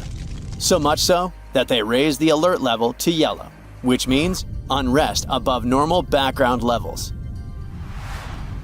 Spur erupted twice in the 90s, and it was pretty intense. If we were ranking volcanic eruptions on a scale from 1 to 10, these eruptions would rank a 6 or 7. Not that terrible, but still worth 10 to 17 million in damages. However, these numbers are nothing compared to Alaska's 1988 Redoubt eruption, another volcano that erupted and summed up a staggering $345 million in damages. Mainly because its ashes hit aircraft engines, such as the KLM 747 that lost power after all its engines went off due to the ashes. If people weren't paying attention to Alaska's unstable geology before that, well, they surely started to after it. When you think of the hazards of volcanic activity, the first thing that might possibly pop in your mind is Pompeii, Italy. Of course, that's the worst-case scenario, a city being engulfed by lava. Spur may seem innocent compared to Vesuvio, but it still took its toll. The last time it erupted in the 90s, and it threw volcanic aerosols over 60,000 feet into the atmosphere. Let's get our science straight here. Think of volcanic aerosols like liquid particles that are released into the atmosphere during an eruption. These particles are usually created when gases from a volcano, such as sulfur dioxide, combine with water and other particles that exist in our atmosphere. These aerosols can actually cool the Earth's surface since they reflect sunlight directly back into space. And that's not the worst part. It can stay in the atmosphere for several years after an eruption, causing lots of health issues. The eruption unleashed blazing fast avalanches of hot gas and ash called pyroclastic flows. along with thick, muddy floods known as lahars.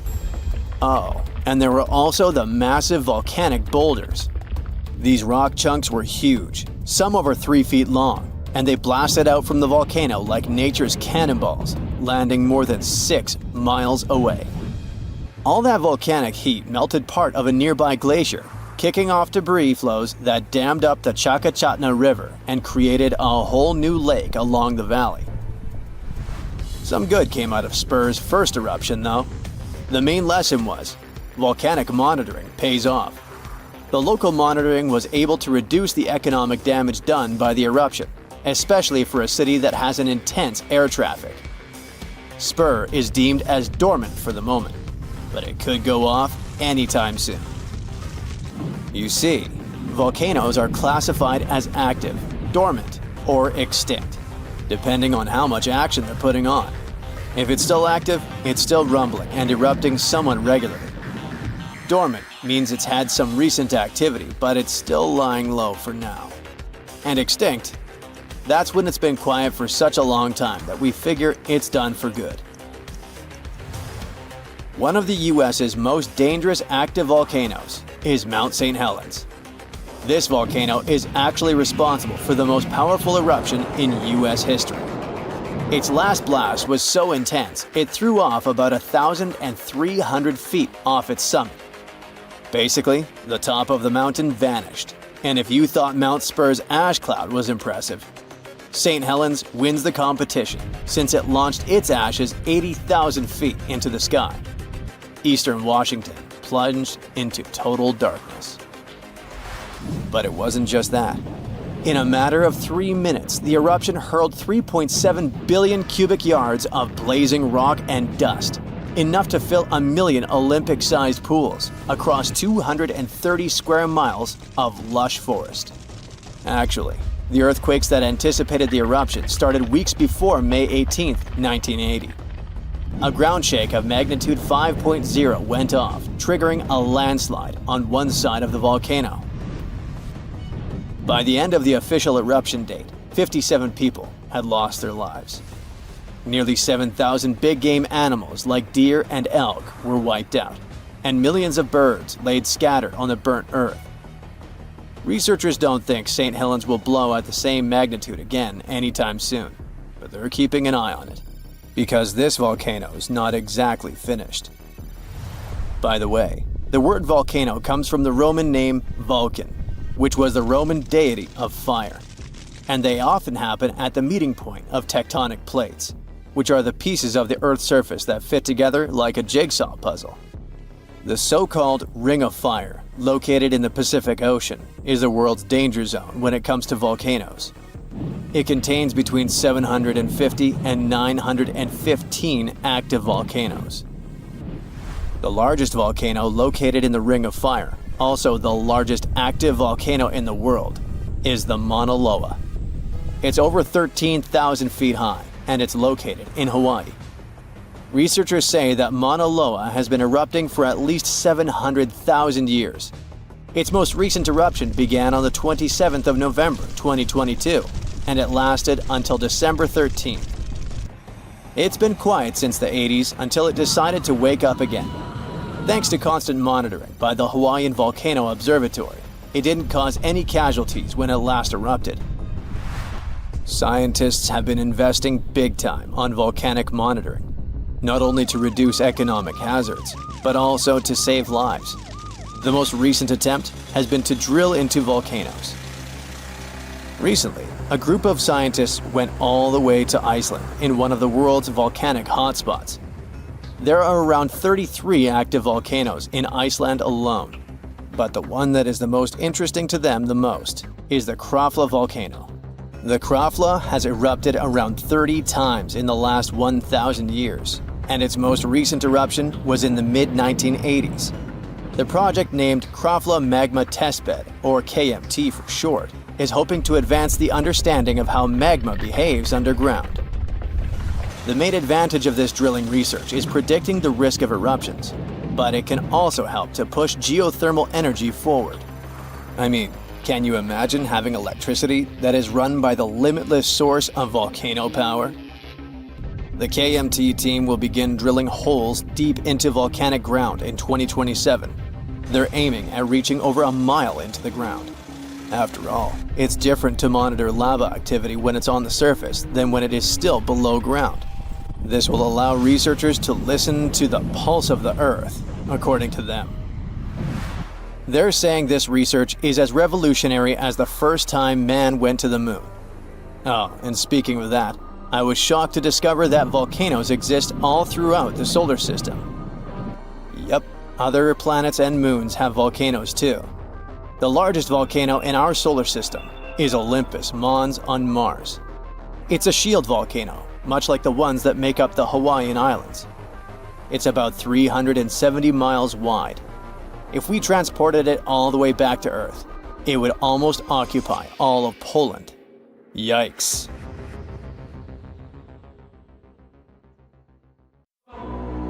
There's something really bizarre going on at these 12 points scattered across the Earth.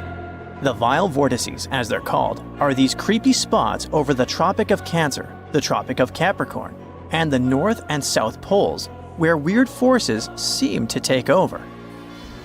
You've probably heard of the most famous one, the Bermuda Triangle. It's believed that more than 50 ships and 20 airplanes have mysteriously disappeared in this area, which is located between Florida, Bermuda, and Puerto Rico.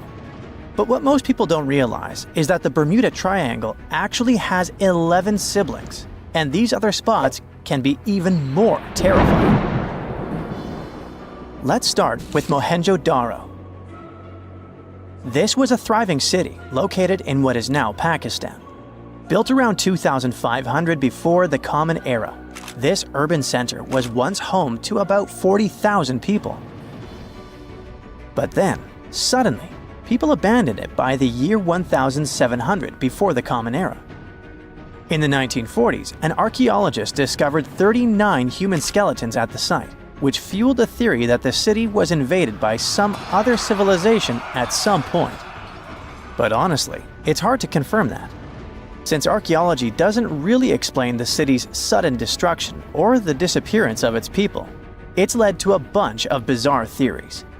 One of them talks about an ancient extraterrestrial race that might have lived there, and a malevolent wind that swept through the city. Another ancient city with a similar mystery is the Great Zimbabwe. Its construction began in the 11th century, and at its peak it housed up to 18,000 people. But for reasons we'll probably never fully understand, it was abandoned in the 15th century. Archaeologists were really interested in this place, and that's when things got even weirder. They found 8 of these birds, now called the Zimbabwe birds. These soapstone sculptures were found sitting on stone columns that were over 90 centimeters tall. Nothing like them has ever been found anywhere else, and their meaning is still a total mystery. Some think each bird represents a new king, but other theories suggest they were ancient animals very dear to the people who lived there. Adding to the mystery, local legends talk about a strange, short man who's sometimes seen wandering around, but he always disappears before anyone can get close. Then there's Easter Island, another one of the 12 vile vortices. It's located in the eastern Pacific Ocean, and it's famous for its nearly 1,000 enormous statues called moai. We still don't know what they mean, or how they were made. Some of them are almost 30 feet tall and weigh as much as 80 tons. Today, it wouldn't be that tough to move and carve these statues, but we're talking about a period between the years 1100 and 1680. So nobody really knows how they did it. Some specialists believe these statues were carried across the island, while others think they were pushed on log rollers.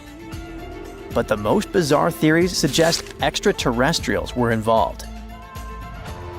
Algeria is another land rich in ancient mysteries, and one of the most fascinating is something called the Jeddars.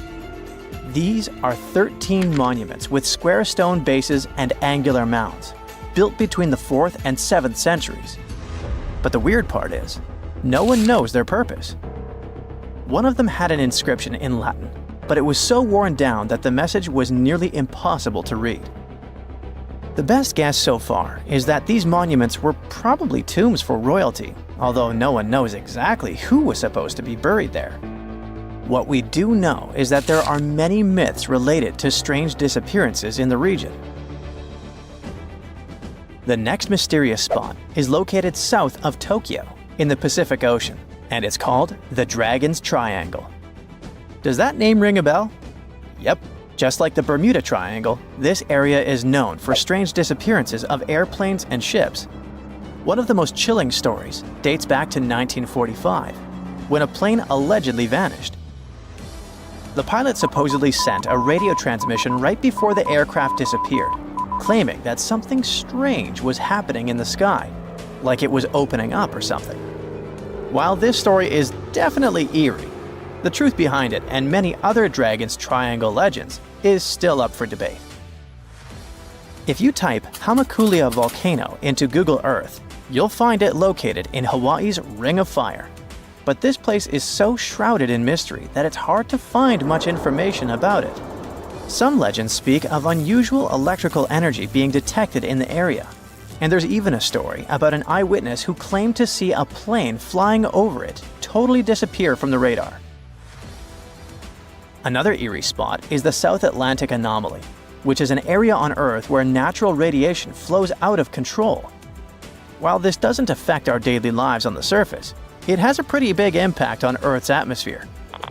The radiation there is so intense that it can knock out the onboard computers of spacecraft and interfere with the data collected by satellites passing through the area. To deal with this, specialists had to add an additional shield to the International Space Station. The South Atlantic Anomaly is also linked to a weird event that astronauts experience called cosmic ray visual phenomena. They've reported seeing random flashes of light or shooting stars out there in space, but it's all just some kind of illusion. From wild radiation to strange seismic activity. The Wharton Basin in the Indian Ocean is a place known for unusual tectonic events. In April of 2012, a massive earthquake measuring magnitude 8.6 hit the region. This was considered the largest intraplate earthquake ever recorded, meaning it happened within a tectonic plate rather than at its boundary. This caught the attention of scientists, who now speculate that the region might be forming a new boundary between the Australian and Indian plates. But for now, this is all still one big mystery. Now let's head to the Pacific Ocean. More specifically, to the New Hebrides Trench. This submarine trench is about 750 miles long and 45 miles wide. It formed when the Australian plate slid under the New Hebrides plate. There's no doubt that this is one of the creepiest and deepest spots in the ocean. The danger isn't just down in the deep sea either, as this trench has been connected to several earthquakes that affected New Caledonia and Vanuatu. This area also has some strange features. For example, when scientists explored it, they didn't find a single grenadier fish down there.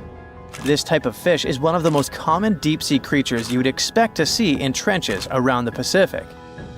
So why aren't they around the New Hebrides Trench? Maybe they know something we don't. The two remaining vile vortices are the North and South Poles. These two are on the opposite ends of the planet, but they share one thing in common: strange disappearances. One of the most famous stories from the North Pole happened in 1897. 3 brave explorers set out on a journey to reach the North Pole using a hot air balloon. But they never completed their mission. Their mysterious disappearance remains one of the most intriguing, unsolved mysteries in the history of Arctic exploration. The South Pole is also known for similar mysteries. It's believed that hundreds of people may be buried beneath the snow and ice of the coldest continent on Earth. Even with all the advancements in technology and knowledge, the South Pole can still be extremely dangerous for anyone who ventures there. The temperatures can drop to almost minus 130 degrees Fahrenheit, and the winds can get up to 200 miles per hour. And that's definitely enough reason to stay away. Now that you're familiar with the 12 vile vortices, let me tell you something even stranger. If you look at a map, you'll see that these places are arranged in a way that looks pretty similar across the globe. Here's the weird part. If you connect these spots where unexplained events have occurred, you actually form the geometric shape of an icosahedron. This could be just a huge coincidence, but the fact that these mystery spots align with this shape makes them even more intriguing. On January 14, 2022, residents of Anchorage, Alaska heard a series of loud bangs. They didn't stop for a half an hour. As they found later, the source of the bangs was almost 6,000 miles away in the Tongan archipelago in the southern Pacific Ocean.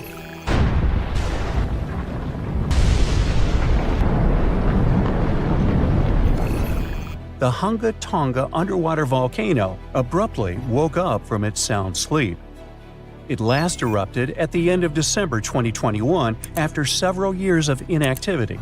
Hunga Tonga sent a large plume of ash into the stratosphere that was seen in the capital city of Tonga, 43 miles away from the volcano. In the following days, it was emitting steam and gas to the height of 7 miles. Plus, it was letting out ash that accumulated next to it and even made the island on which it was standing increase in size. Then it went back to sleep, and the officials even announced it was dormant. But just a couple of weeks later, it woke up again with a crazy force. It sent ash clouds 12 miles into the atmosphere. It blocked the sun in some places and rained down from the sky. The sound waves from the eruption traveled around the planet several times. People in Fiji heard a sound that reminded them of thunder. Some booms even reached Canada. Shockwaves went around the Earth 4 times in Japan and Utah, and at least twice in Massachusetts. The eruption caused tens of thousands of lightning flashes. It also triggered a mega tsunami hundreds of feet high. It caused damage to buildings and infrastructure, such as underwater cables. The extreme waves traveled all the way to the California coast, and there was an unusually high tide along the Pacific coast of Canada. Scientists studied seismic data to understand what caused such a massive eruption. Their research models showed that there was a big blast, likely because gas got trapped in rocks, like how a pressure cooker works when it's overcooked. This blast released a huge amount of energy, as much as 5 of the biggest underground nuclear tests. It all happened under a shallow part of the sea, where gas-filled rock was trapped.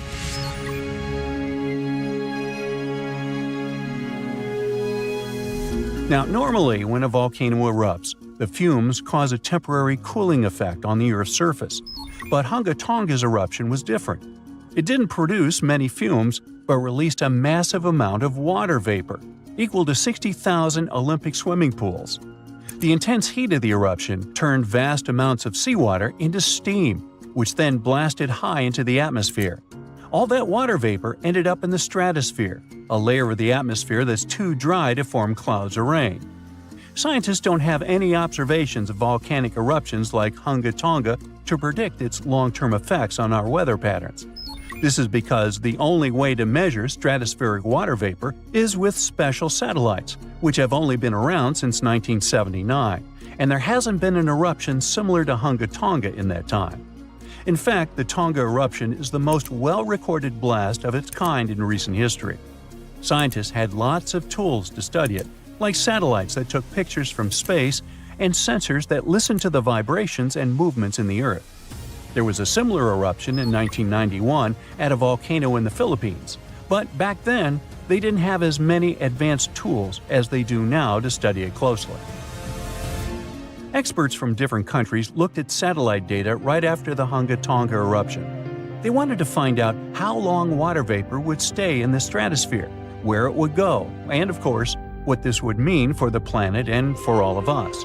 The first big result of the eruption, at least partially, was a huge hole in the stratosphere that was hanging on for several months in 2023.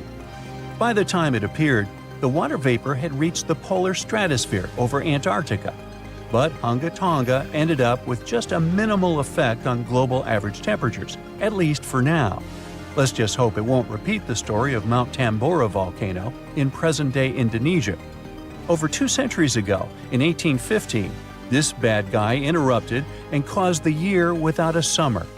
In the following year, the winter was unusually cold and wet across Europe and North America.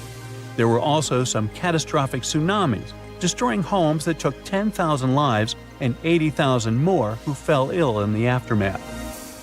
Now, you can't miss an event like Hunga Tonga or Tambora eruption, but some underwater volcanoes are discovered by accident. A passenger on a commercial flight looked out her window above the Pacific Ocean and saw a weirdly colored patch on the water.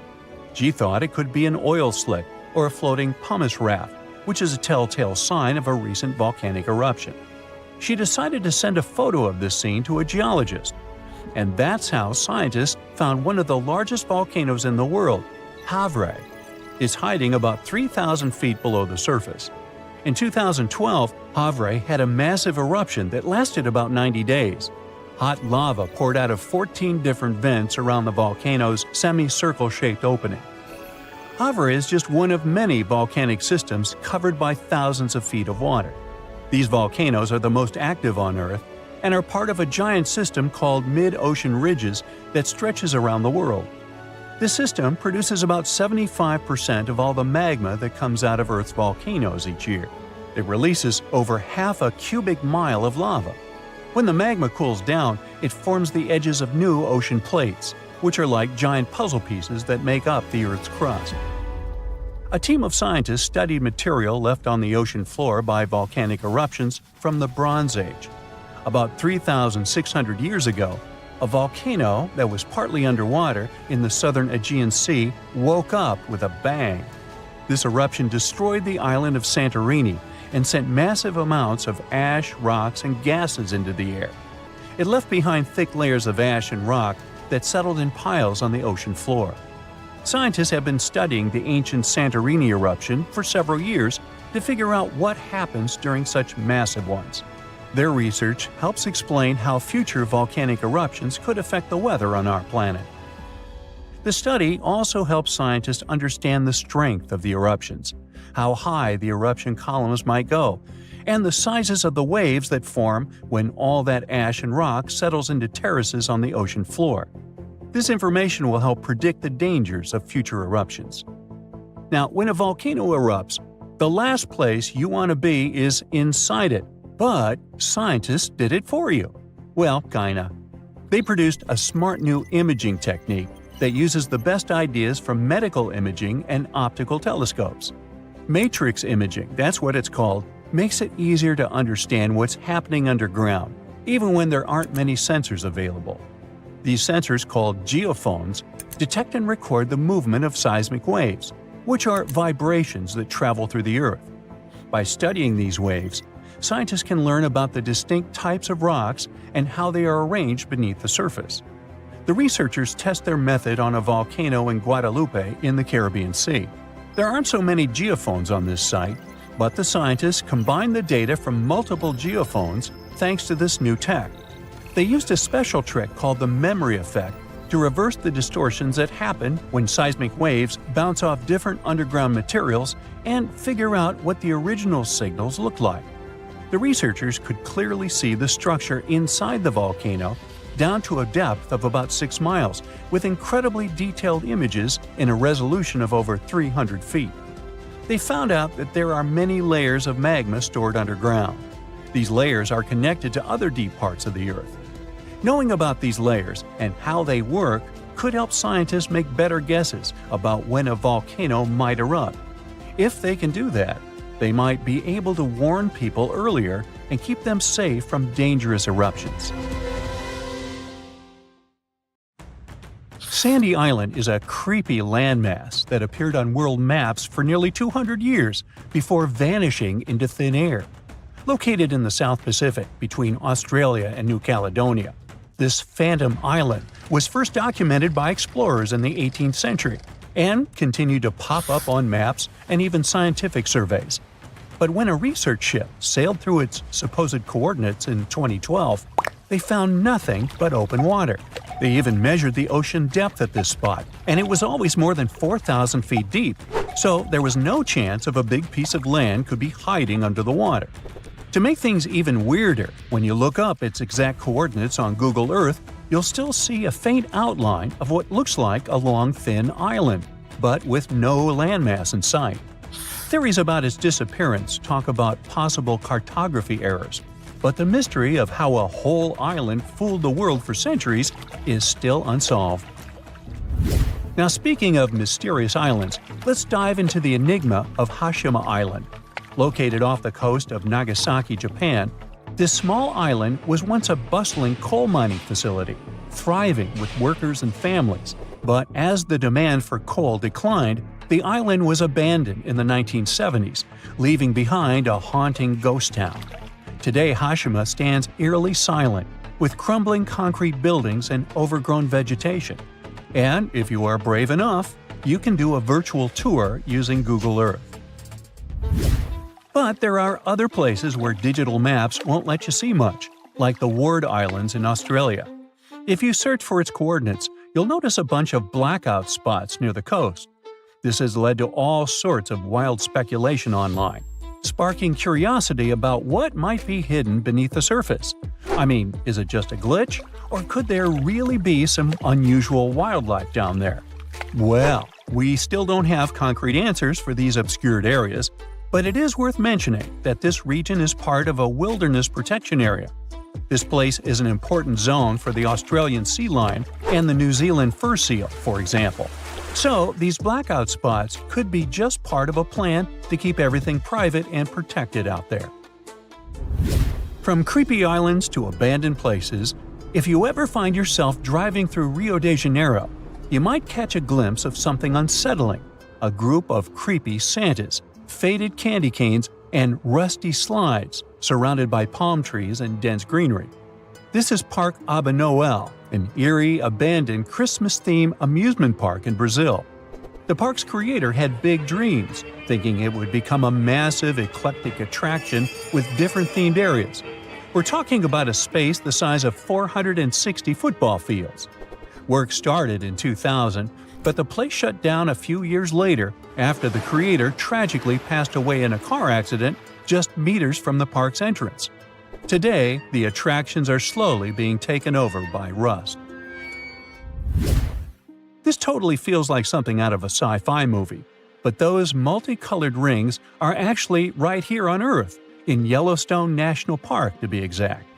At 370 feet in diameter, it is the largest hot spring in the United States and the third largest in the world. When you see it from above, the different colors come from various types of bacteria that act like real-life thermographic filters.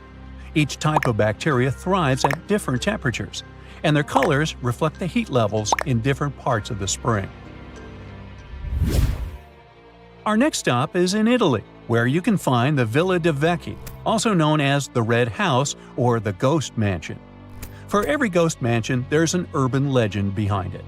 Now, while nothing we're about to say is confirmed, the tale is still pretty interesting and downright bizarre. Built in the mid-19th century by Count Felix de Vecchi, this once grand summer residence quickly became the site of tragedy. The Count's wife passed away under mysterious circumstances, and his daughter disappeared, never to be seen again.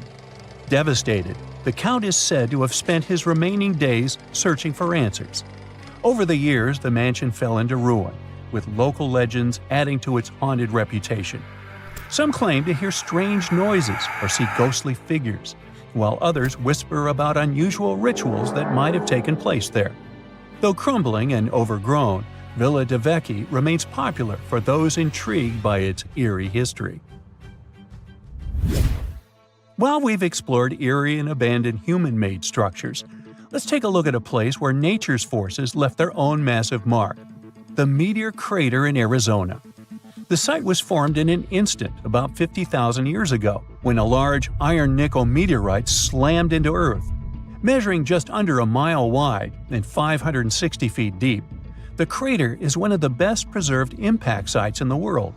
Standing at its edge, you can almost picture the incredible force of the impact, wiping out everything around it. Today, the meteor crater is a fascinating geological landmark, drawing in scientists and curious visitors. From a Google Earth point of view, this area in Niger looks creepy, and what seems to be clusters of glass domes dotting the landscape, almost like an interplanetary colony. But in reality, it's kind of an illusion. Those domes are actually small semicircular pits, and they're part of the Just Dig It project. Can you dig it? These pits, known as water buns or earth smiles, are dug to capture rainwater and restore dry, degraded land. It's a simple but genius method that helps bring life back to areas suffering from desertification. By trapping water, these buns allow vegetation to grow again, cooling the land and reviving ecosystems. Now, you have probably heard of the famous Nazca lines in Peru, right? We're talking about those massive ancient geoglyphs carved into the desert, which have shapes like a spider, a monkey, and a hummingbird. Well, recently, something similar popped up, and it's got the internet buzzing. This new figure, located at the top of a mountain, looks a lot like a wild boar. While it's super cool to find a potential new geoglyph, the lack of solid info and the not-so-sharp edges make us think it's just a natural formation. It's still pretty intriguing, though. But if you head down south to Chile, that's where you'll actually find a real geoglyph. We're talking about the Atacama Giant, which is around 390 feet tall. What looks like a funny drawing seems to represent some sort of spiritual figure or deity. There's no solid proof of what it actually means, but experts believe this design might have worked as an early astronomical calendar. The points on the top and sides of the head are said to indicate the seasons based on how they align with the moon. Meanwhile, you might also find some mysterious shipwrecks while exploring Google Earth, like the MV Plassey in Ireland. This ship met its tragic fate back in 1960, when a heavy storm and strong winds blew it ashore at Finnis Rock, tearing a hole in the vessel's bottom. Water started rushing in from underneath. After some shouting and running in all directions, the crew managed to get out of the ship. Today, the vessel's remains are still at Finnis Rock and have become a popular attraction. You can still see its hull, which keeps falling apart over time, making the whole scene even creepier. And we've also got something interesting involving the Titanic. Now, it's true that the ship is really 13,000 feet underwater, so you actually can't see it with satellite cameras. But if you type these coordinates into Google Earth, you'll find the spot of the Titanic accident. It's not that creepy of a place. I mean, it's really just a huge expanse of blue. But still, it's pretty interesting to get the big picture of how they seem so far from everything on that tragic night when the ship went down. Around 3 to 200 million years ago, all the continents were stuck together as one big landmass. Over time, they moved apart and formed the continents we have today. That giant landmass was called Pangaea, and the Earth looked very different back then. Which begs the question, what would our life be like if that split never occurred? Well, let's find out. In simple words, tectonic plates are big chunks of the Earth's outer shell. Our planet is like a puzzle of landmass, and these plates are the pieces. Since the Earth is so incredibly hot inside, its heat influences the rocky ground above the core. Slightly melted rocks start floating in the ocean of scorched magma. This movement creates the tectonic plates, and they're always moving, just really slowly, which is why we don't notice it. Their movement has been a fundamental force shaping the Earth's surface, climate, and the evolution of life over millions of years. For example, when two plates bump into each other, one might go under the other. Or they might slide past each other. Sometimes they pull apart. All these movements create things like earthquakes and volcanoes. And when plates push against each other, it can make the land go up, creating mountains. So, the big mountain ranges on Earth, like the Himalayas, formed because tectonic plates were pushing into each other. Now, here's the thing with Pangaea. In a supercontinent, all tectonic plates are united, and they don't really move. Well, at least not a lot like they do now. So if Pangaea remained intact for billions of years, everything in our world would look completely different. For example, we wouldn't have many mountain ranges anymore. No Alps, Himalayas, and Andes. What a nightmare that would be for ski lovers. But there's an upside to that too. No continental drift means much less disasters in our world. All our earthquakes, tsunamis, and volcanic eruptions would be much rarer and calmer, or might not occur at all. However, hurricanes would keep existing, and they could be crazy strong. With Pangaea being one huge lump of land, the rest of the world will be water stretching from the west to east. That's just a free water slide for a hurricane. Please feel free to build up in intensity without anything to bump into. So once it finally reaches us, prepare for Category 5 or even stronger hurricanes or tornadoes. They'd be regular visitors too. And if you decided to live in eastern Pangaea, yep, you're doomed. The way the continents are arranged also affects how the oceans move and the weather behaves. In Pangaea, the climate would be very different across the globe. The middle of our supercontinent would be super weird. Right in the center, we'd have a huge dry desert. But there would also be dense, cool rainforests along the borders of this desert. Why? Because Pangaea is so massive and rain from the ocean wouldn't reach far enough inland, so it would be stacking up around the edge. This would make some parts of the land not so great for anything. Rain and water would wear down the land, flattening hills and carrying away soil over a long time. Eventually, Pangaea might even shrink and disappear underwater. Closer to the edges of Pangaea, the weather might be more mild or tropical. Up north, it would be warmer than it is now. And finally, we'd have some understanding of seasons, but we'd have no idea that it becomes harder for you to breathe as you go higher. So, how would all this affect living things? Well, bad. Pangaea would be awful for the variety of life on Earth. History shows that having separate pieces of land is very important for life. It was a big reason why new kinds of species appeared. For example, Madagascar, an island that broke off from Pangaea, was isolated for millions of years, which is why it has many plants and animals not found anywhere else. Fewer isolated lands like Madagascar and Australia mean less cool and unique plants and animals. The climate problem doesn't go away either. Almost all Pangaea would be hot and dry inside, but it wouldn't be all too boring. There would still be some environments for animals to live in. Reptiles like dinosaurs might do well in this kind of climate. That's one reason why dinosaurs thrived when the whole world was one big landmass before mammals came around. Also, this might push for the development of creatures that can live in water. They'd be more diverse and bigger in size. So basically, Pangaea is a master of creating Earth as dangerous for humans as possible. With all this in mind, let's finally see how humanity's doing, assuming that we survived and evolved. First of all, where would your country be located? In theory, you could take a road trip from Brazil to Canada, because they'd be part of the same huge landmass. North America would be right here, and Europe would be just east of it. Most of Asia would be up north, and Antarctica would stay down south. Australia would still be in the middle of nowhere. A literal Antarctica would be closer to everyone than Australia. That's assuming that countries stayed the same. And hey, cool news! All our modern countries might not exist at all. Okay, that didn't sound as good as intended.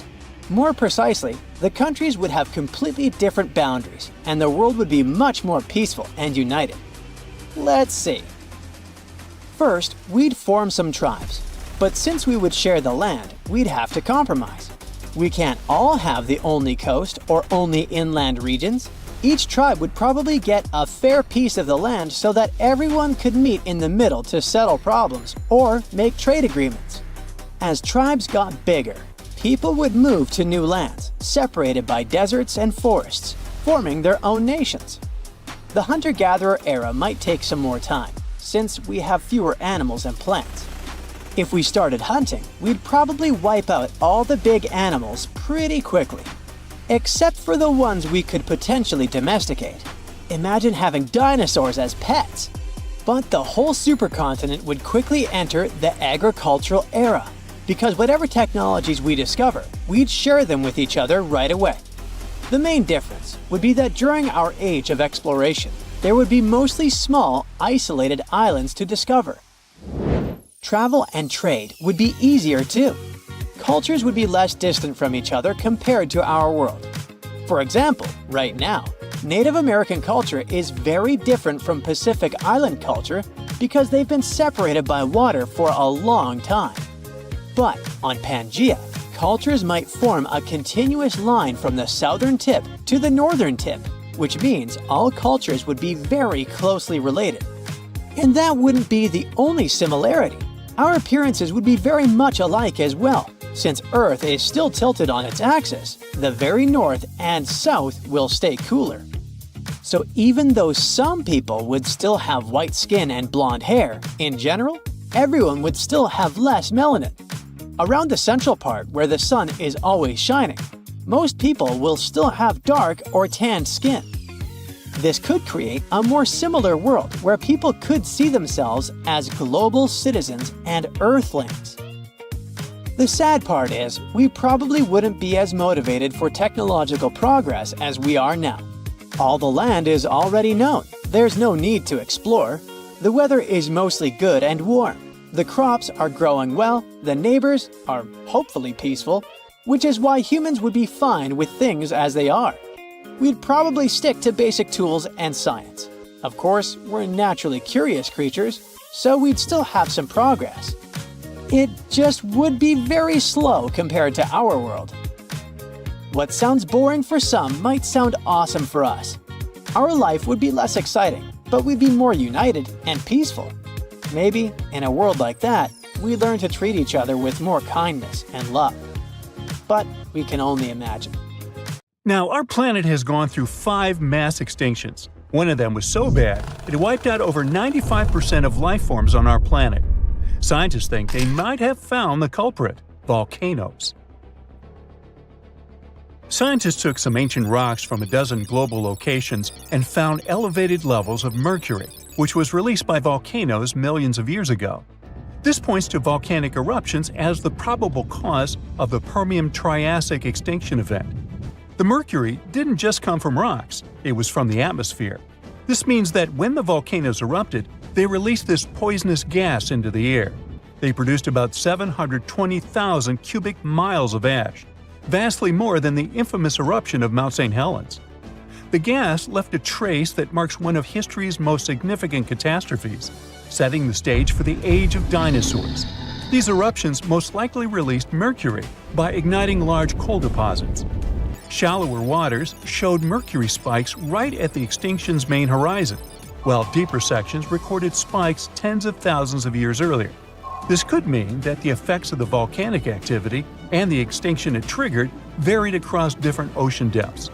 That means that the extinction was prolonged and complex. It not only caused significant climate warming at the time, but also led to some other toxic events, like acid rain, which made the situation even worse for plants and animals. Although few things have made it from the Permian period to the present day, we can get an idea of what the world was like back then from the fossils found in eastern Kansas. Now, 252 million years ago, the Earth was thriving. The Earth's continents were coming together to form the supercontinent Pangaea. The land was mostly dry, and the Earth looked like a harsh, arid desert, vast stretches of land with minimal water sources. The climate varied from scorching summers to frigid winters. There were some plants here and there, mostly conifers, large ferns, and primitive mosses in places with more water. The Earth was dominated by dinosaur-like creatures like pelycosaurs or therapsids, often called mammal-like reptiles. There was also the fierce Dimetrodon with its awesome snail-like spine. These 3 were the top predators of their time. Smaller reptiles and amphibians also populated the landscape, alongside burgeoning insects like beetles and dragonflies, which thrived during that dry time. But all the interesting stuff mostly happened in shallow tropical seas. Marine environments were bustling with life: rich coral reefs, shellfish called brachiopods, animals known as bryozoans, and large single-cell fusilinids, which kind of look like they're covered in moss. Small funny ammonoids were quite popular as well, often hanging out in the oceans alongside brachiopods, bony fish, and sharks. Creepy trilobites, ancient marine creatures that first appeared 500 million years ago in the Cambrian period, but then persisted up to the Permian period. Trilobites were very diverse, active predators to scavengers or plankton eaters. However, almost all these beautiful creatures were about to disappear during the Permian-Triassic extinction. Now, this extinction was truly ruthless. More than two-thirds of amphibian and reptile species disappeared, and nearly one-third of all insect species were wiped out. Usually, the insects are resilient survivors, which shows how catastrophic this event was. Among these extinct animals was the terrifying Meganeuropsis, a giant dragonfly with a wingspan of nearly 2.5 feet, once found in central Kansas near Elmo. This place is famous for its rich collection of Permian insect fossils, including ancient crickets and cockroaches. For a while, it was a mystery what exactly happened. Theories range from a massive asteroid strike and natural pollutants choking the oceans of oxygen, to dust clouds, to cosmic volcanic eruptions blocking the sun and cooling the planet. There was evidence for each of these scenarios, but the recent discovery points to the volcanoes theory after all. There's also a possibility that the reason wasn't just the volcanoes. NASA-funded researchers have recently uncovered what might be the fingerprints of this ancient perpetrator, or at least one of its accomplices. By investigating rocks around the globe, they've found evidence pointing to a massive asteroid strike as a possible culprit. They found unusual molecules shaped like soccer balls, known as fullerenes. These molecules contain rare gases that usually come from space. This suggests that an enormous space rock, perhaps as large as Mount Everest, crashed into the Earth, contributing to extinction. There seems like there might have been a series of catastrophic events. The volcanoes were spewing vast quantities of lava and gas that altered the climate, Pangea was forming and disrupting weather and ocean patterns, and an asteroid decided to join in as the cherry on top. Lucky for us, nature is super persistent and always finds its way to be reborn. This just proves how resilient the Earth is. Now, what's interesting is this wasn't the only time that happened. The late Devonian extinction, which happened around 360 million years ago, is also tied to volcanic activity. Volcanic eruptions and the proliferation of land plants could have altered the nutrients flowing into the oceans. The Triassic-Jurassic extinction, which happened around 200 million years ago, a bit before the dinosaurs, might have also been a result of a volcanoes plus asteroid impact combo. And finally, about 66 million years ago, the last dramatic shift happened on Earth. Our planet went from the age of dinosaurs to the age of mammals. This momentous change is known as the KPG extinction. Just like the Permian extinction, it was a sudden event that ushered in new forms of life. And, once again, there are two major theories about what happened. The most popular theory tells us that the dinosaurs disappeared because of a massive asteroid. The Chicxulub meteorite smashed into present-day southern Mexico, creating the Chicxulub crater. The meteor was about 6 miles wide and hurtling towards Earth at incredible speeds. The impact was so powerful that it vaporized everything nearby instantly and released more energy than any other event in a billion years. The aftermath was catastrophic. Earthquakes shook the continents, and the ground itself heaved like a stormy sea.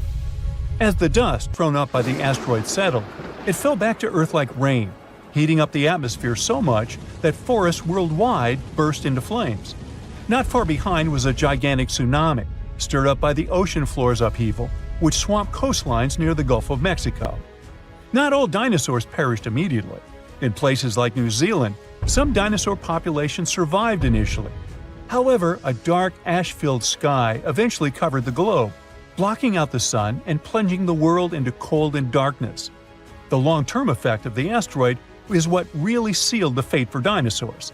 Without sunlight, the food chain collapsed rapidly. Herbivores slowly disappeared, followed by the carnivores that depended on them, and the ash settling back to the Earth exacerbated the environmental upheaval, with fluctuating temperatures making survival tough. But there's another theory that says that, like with the Permian extinction, the asteroid was just the cherry on top. The dinosaur extinction was inevitable because of the volcanoes. Around 1 million years before the dinosaurs' demise, massive volcanic activity began under where India is today. This event created the Deccan Traps, a vast plateau formed from layers of lava that covered an area as large as France. For hundreds of thousands of years, these volcanoes spewed sulfur dioxide and carbon dioxide into the atmosphere. This turned the skies dark and the rain acidic, poisoning food sources and turning oceans into toxic baths. These changes were gradual but relentless, stressing ecosystems, breaking food chains, and leading to a slow but steady decline in many species, including the dinosaurs. Although it's not certain which theory is true, scientists now think that both were equally to blame. Maybe one day we'll have a clear picture of how the reign of the dinosaurs came to such an abrupt end.